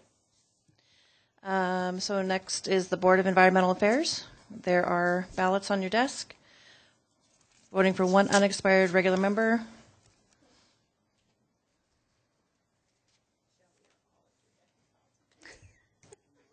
That's a first. I didn't even say anything. Oh, yeah, that girl. Violetta.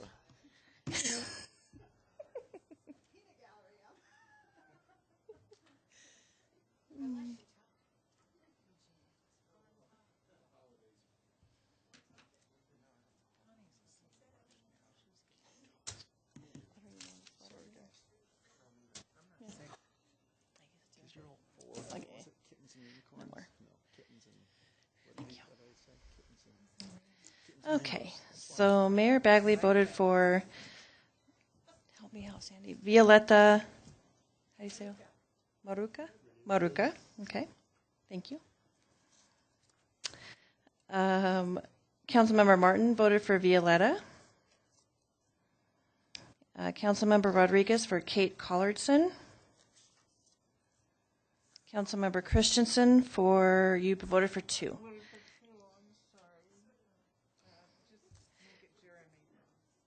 Jeremy Gregory? Okay. Councilmember Finley voted for Violetta.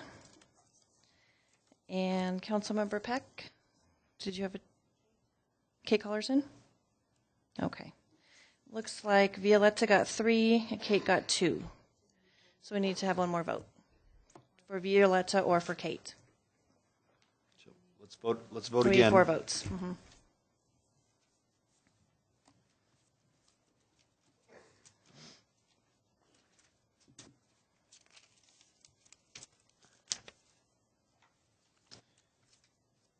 Violetta was that little Latina gal from Argentina that served like on the World Bank. Okay. So Councilmember Finley voted for Violetta. Councilmember Peck for Kate Collardson. Councilmember Martin for Violetta. Councilmember Rodriguez for Violetta. Mayor Bagley for Violetta. And Councilmember Christensen for Kate Collardson. So Violetta has 4. Do we even need a Ward 1 council member? I think we're doing okay. You know, Josh, Tim, I know they're here, but I mean, right? We're doing good, right? Callahan House. All right. You have right, there you go. have ballots on your desk, or you can make a motion, whichever you prefer. Callahan. 2 regular members, 3 Exactly, applicants.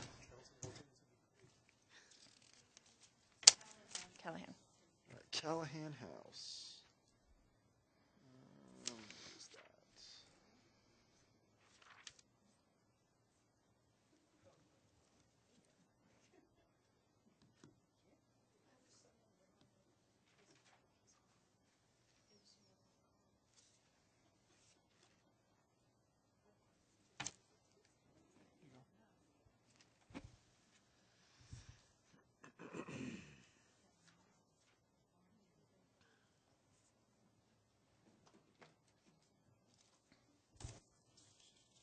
Did we get a historic preservation one?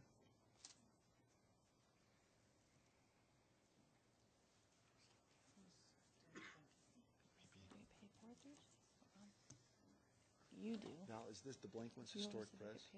Like the day before. Well, it doesn't go into your account. So everybody gets the email that says.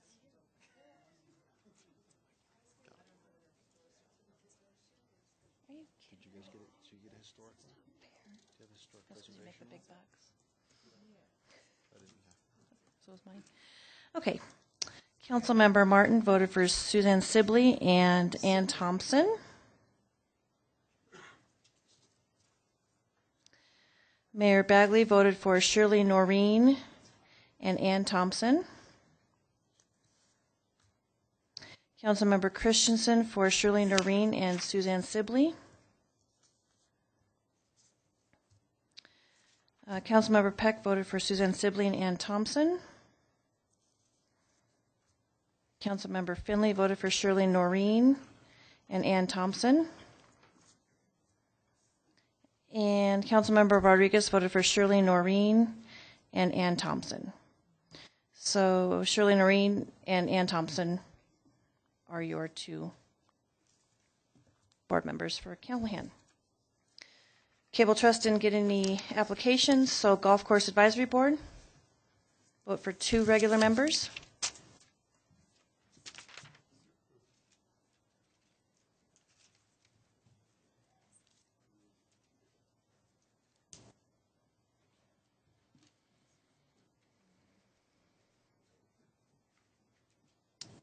What other board did Dan Olson apply for? Parks and Rec. Okay, all right.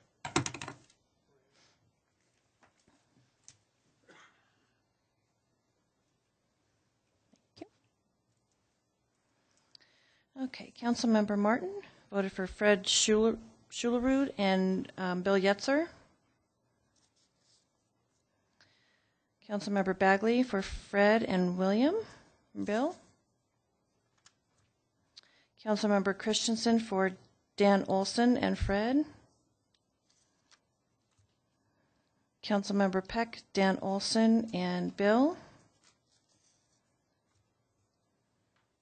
Councilmember Finley, Fred and Bill.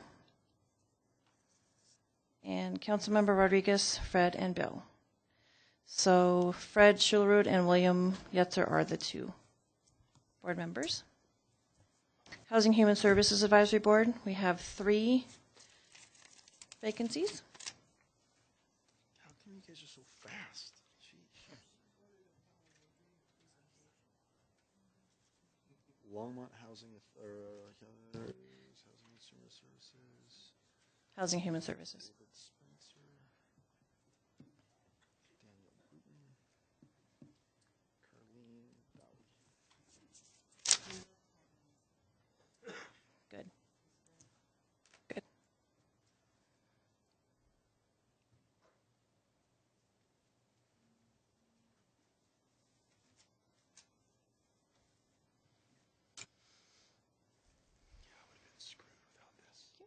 I would have been done without my notes. Okay, Councilmember Martin voted for Ann Baldwin, Marissa Ferreira, and Daniel Brewington. Mayor Bagley voted for Daniel Brewington, Carlene Daly, and David Spencer. Councilmember Rodriguez voted for Ann Baldwin, Daniel Brewington, and David Spencer. Councilmember Christensen voted for Ann Baldwin, Carlene Daly, and David Spencer. Councilmember Finley voted for Ann Baldwin, Daniel Brewington, and Ann Hess. And Councilmember Peck for Ann Baldwin, Carly Daly, and Marissa Ferreira. So it looks like Baldwin and Brewington are both one got 5, one got 4. Say that again. Daniel Brewington got 4 votes, and Baldwin got 5 votes. Okay. So between Carly Daly and David Spencer, they each got 3 votes. So if you could vote on one of those 2.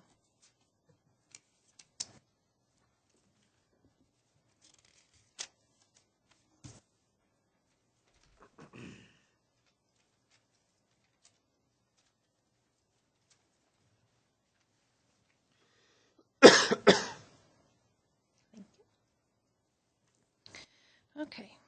Councilmember Peck voted for David Spencer. Councilmember Martin for David Spencer. Councilmember Christensen for David Spencer. Councilmember Rodriguez, David Spencer. Mayor Bagley, Carly Daly. And Councilmember Finley, David Spencer. So David Spencer is your third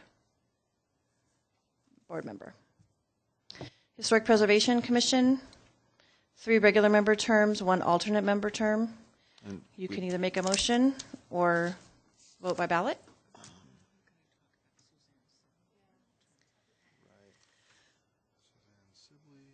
That's right. And we don't have any, how many people, how many are available? We have 3 that interviewed for historic preservation. We have 3 regular members and 1 alternate member. Who did?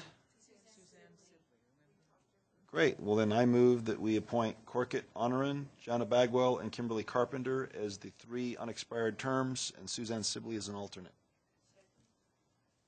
Okay. Everyone, perfect. Thank you. Longmont Housing Authority, just 1 unexpired member, please.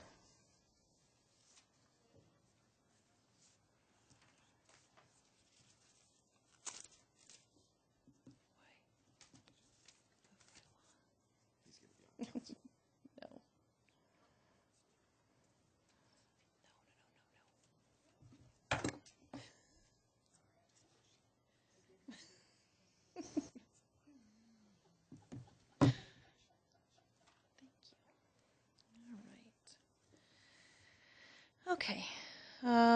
Councilmember Rodriguez voted for Tim Waters. Councilmember Christensen voted for Tim Waters. Mayor Bagley voted for Jeff Moore. Councilmember Finley voted for Jeff Moore. Councilmember Peck voted for Tim Waters. And Councilmember Martin voted for Tim Waters. So Tim Waters has gotten 4 votes. Master Board of Appeals, you can either make a motion. We have 2 regular member terms, 2 applicants. Do we have a motion? Mayor Pro Tem Christensen?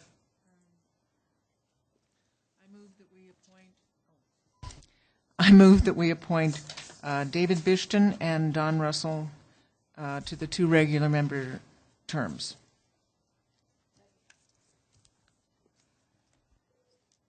Thank you. And then Parks and Recreation, we need 3 members, please.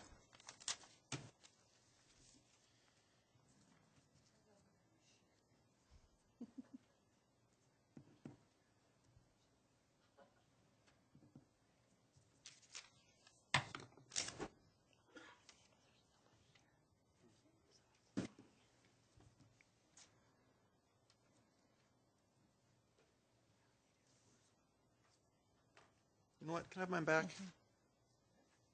Please.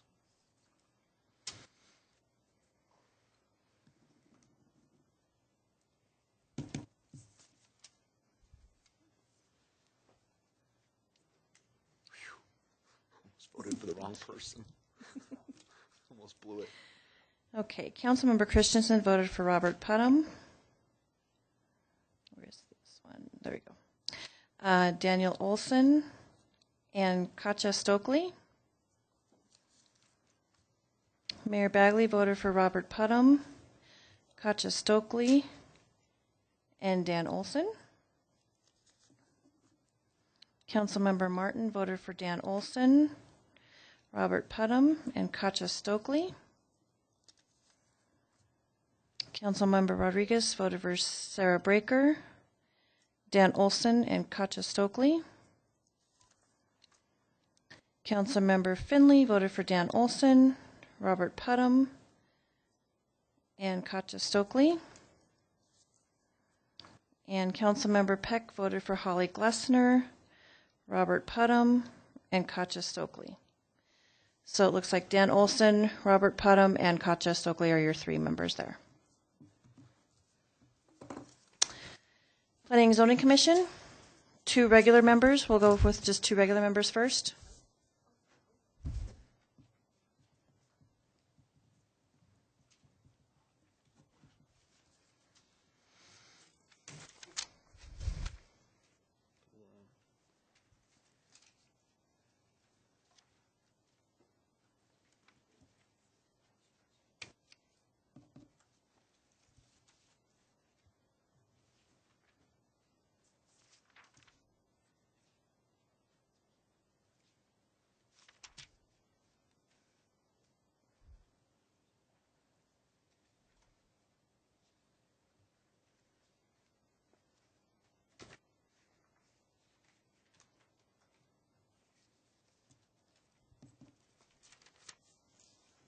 I voted for 3, but I'll take 1 back. No, just 2. We're voting for 2 right now. Just 2. But you'll see why. Having a little bit of fun. You confuse me? You won't be confused. Thank you. Okay. Councilmember Martin voted for Sarah Levison and Michael Schernick.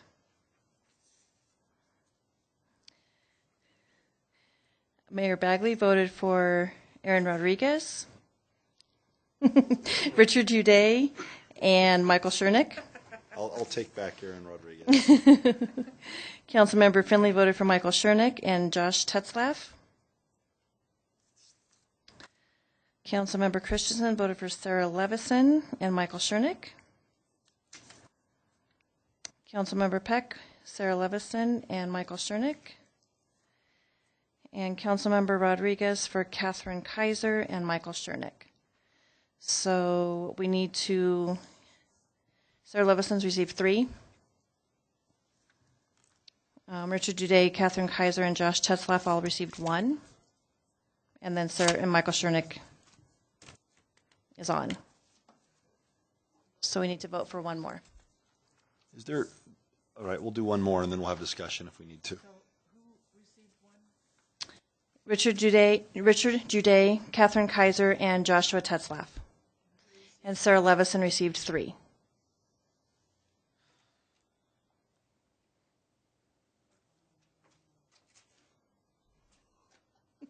So we're just voting for 1. Correct.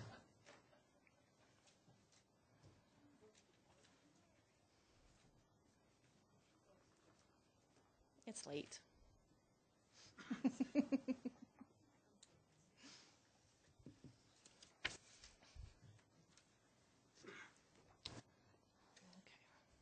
We'll need discussion. Councilmember Martin voted for Sarah Levison. Councilmember Finley for Josh Tetzlaff. Councilmember Peck for Sarah Levison.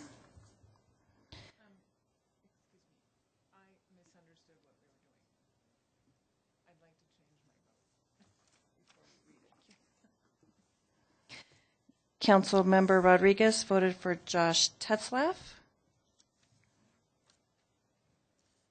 I'd like to change my vote too.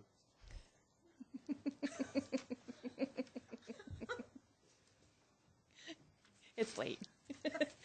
That's an excuse. I wish we could. You think we can vote this way in the general election? Just see who's ahead. Wait! I changed my vote. Councilmember Christensen voted for Sarah Levison, and Councilmember Bagley, Mayor Bagley for Josh Tetzlaff. So we have 3 on that again. So we need to vote for Sarah Levison or Josh Tetzlaff.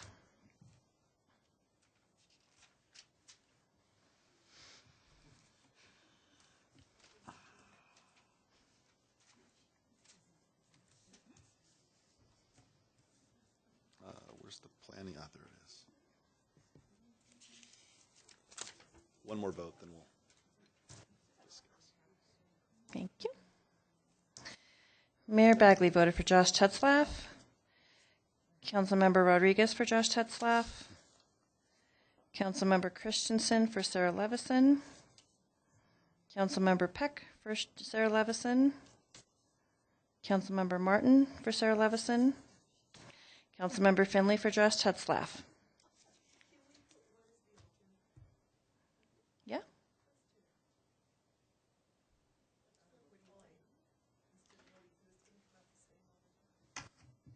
We have one. So you can do- Looks like we're going to have a vote in February. We need a seventh person. So we have one other member and one expired. Alternate. One regular, one alternate member.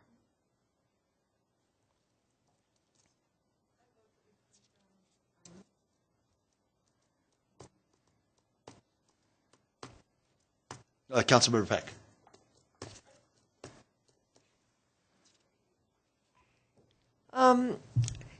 I move that we make Sarah Levinson the alternate and John Teslock the other board member. I would too. Okay. Do we have any discussion, comment, dissension, questions? Seeing none, let's vote. Oh, looks like we're doing this. Eugene, congratulations. We're following your counsel for the first time this evening. Let the record reflect that the vote was unanimous. It was not unanimous? Oh, I'm sorry, council member. It was 1, 2, 3, 4, 5. The vote was 5-1 with Councilmember Martin dissenting. Thank you. I saw the no vote over there and was just worried about our mayor pro tem. All right. That's it for the boards, or one more? No, we got two more. Two more. Senior Advisory Board. Senior advisory. We have 3 regular members and 1 alternate member. Do you guys have? We have 4 applicants. I don't have one either.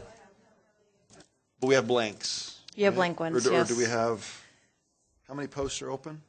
There's 4.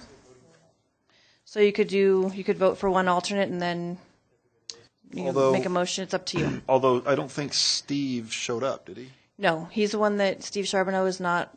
He withdrew his application. So all 4. So Sarah Beery, Jack Belchinsky, Michelle Krieget, and Bill Kuhn are the 4 that Is are there still. an alternate position? Yes, there's 1 alternate. One alternate position. Do we have a motion, somebody? Yeah, let's vote for the alternate. Or Mayor Pro Tem Christensen. I move that we elect Sarah Beery, Jack Belchinsky, and Michelle Krieget, and make William Kuhn the regular members, and make William Kuhn the alternate.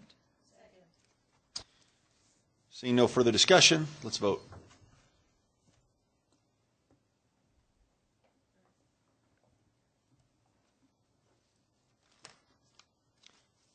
And that passes unanimously.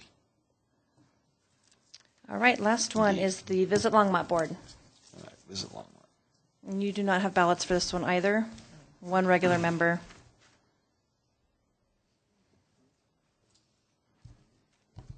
And 1 person showed up for the interview, right? Correct. Okay. Do we have a motion? Mayor Pro Tem Christensen. I move that we make Julie Clement the regular member for the Visit Longmont Board. Seeing no further discussion or debate, let's vote.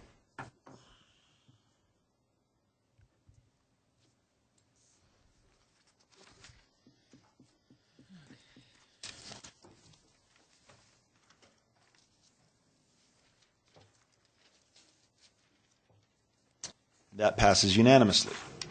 All right, and we'll just open up the vacancies in January for the next. Awesome. Thank you, Michelle.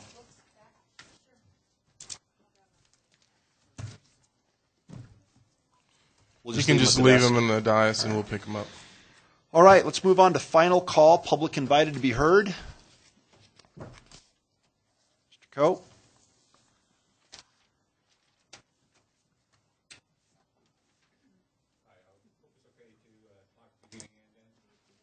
Just have a 1899 3rd Avenue.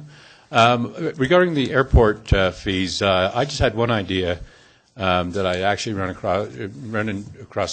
over with. Excuse me.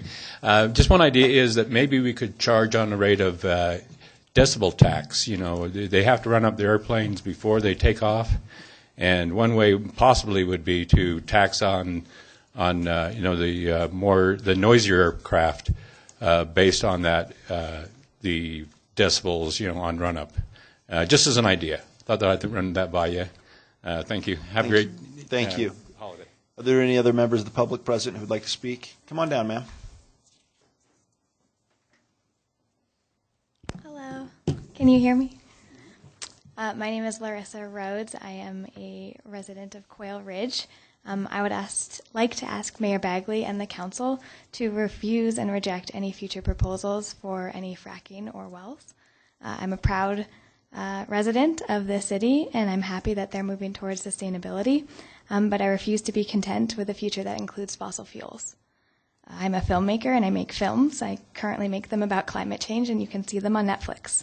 I've spent the last 4 years learning about scientists and how our fossil fuels for the last lots of years have been killing our coral reefs.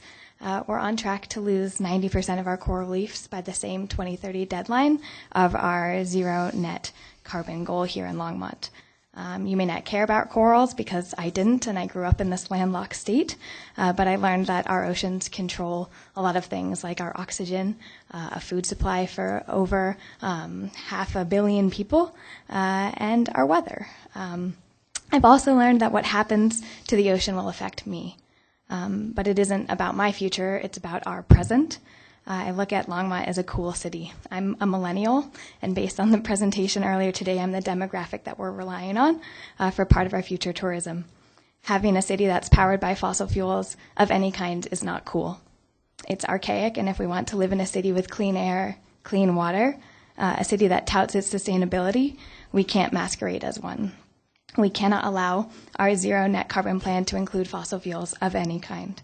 I applaud and encourage the efforts of sustainable energy, and I implore you, if you care about the citizens and the city, to please reject all proposals that will negatively impact our environment. Thank you. Thank you. Anyone else?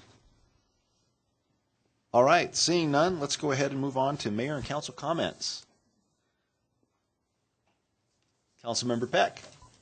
I just want to wish everybody a very happy Merry Christmas and Happy New Year. We won't see you until next year. So make it safe, and hopefully we'll have some snow.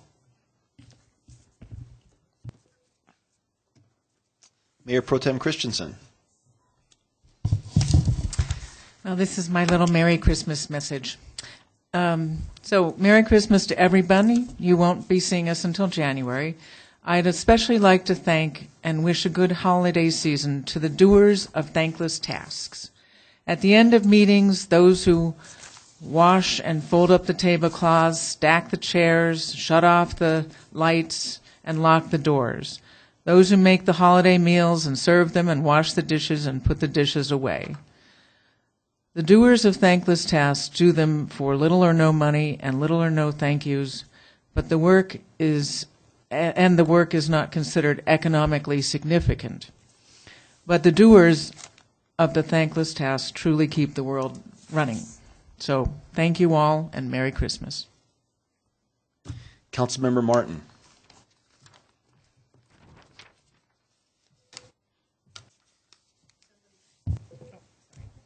Councilmember Martin. Thank you, Mayor Bagley. I would like to applaud Mayor Pro Tem Christensen's sentiments, but most of all, I would like to applaud the words of our last speaker in public invited to be heard. She is really on target, and I would like to ask Longmont as my holiday wish that they not confuse zero net carbon with zero carbon. And zero carbon is where we need to go if we're going to have a Happy New Year. Thanks, everyone. I have anyone else want to say anything? Just very briefly, I had two really cool opportunities. The two coolest things I've had the opportunity to do in my first month as mayor was one, tree lighting ceremonies. That was totally cool to wish people Merry Christmas. But I also had the opportunity to light the menorah with Rabbi Bornstein's Jewish congregation over at Centennial Lanes on Sunday. And it was just really cool to, I had to speak for 2 minutes he said, "You can talk whatever you want, but try to make it about Hanukkah."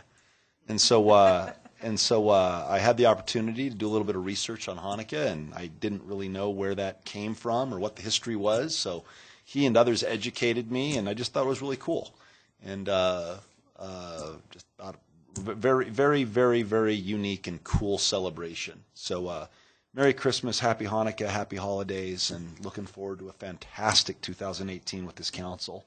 And so thank you. And with that, Council, or City Manager?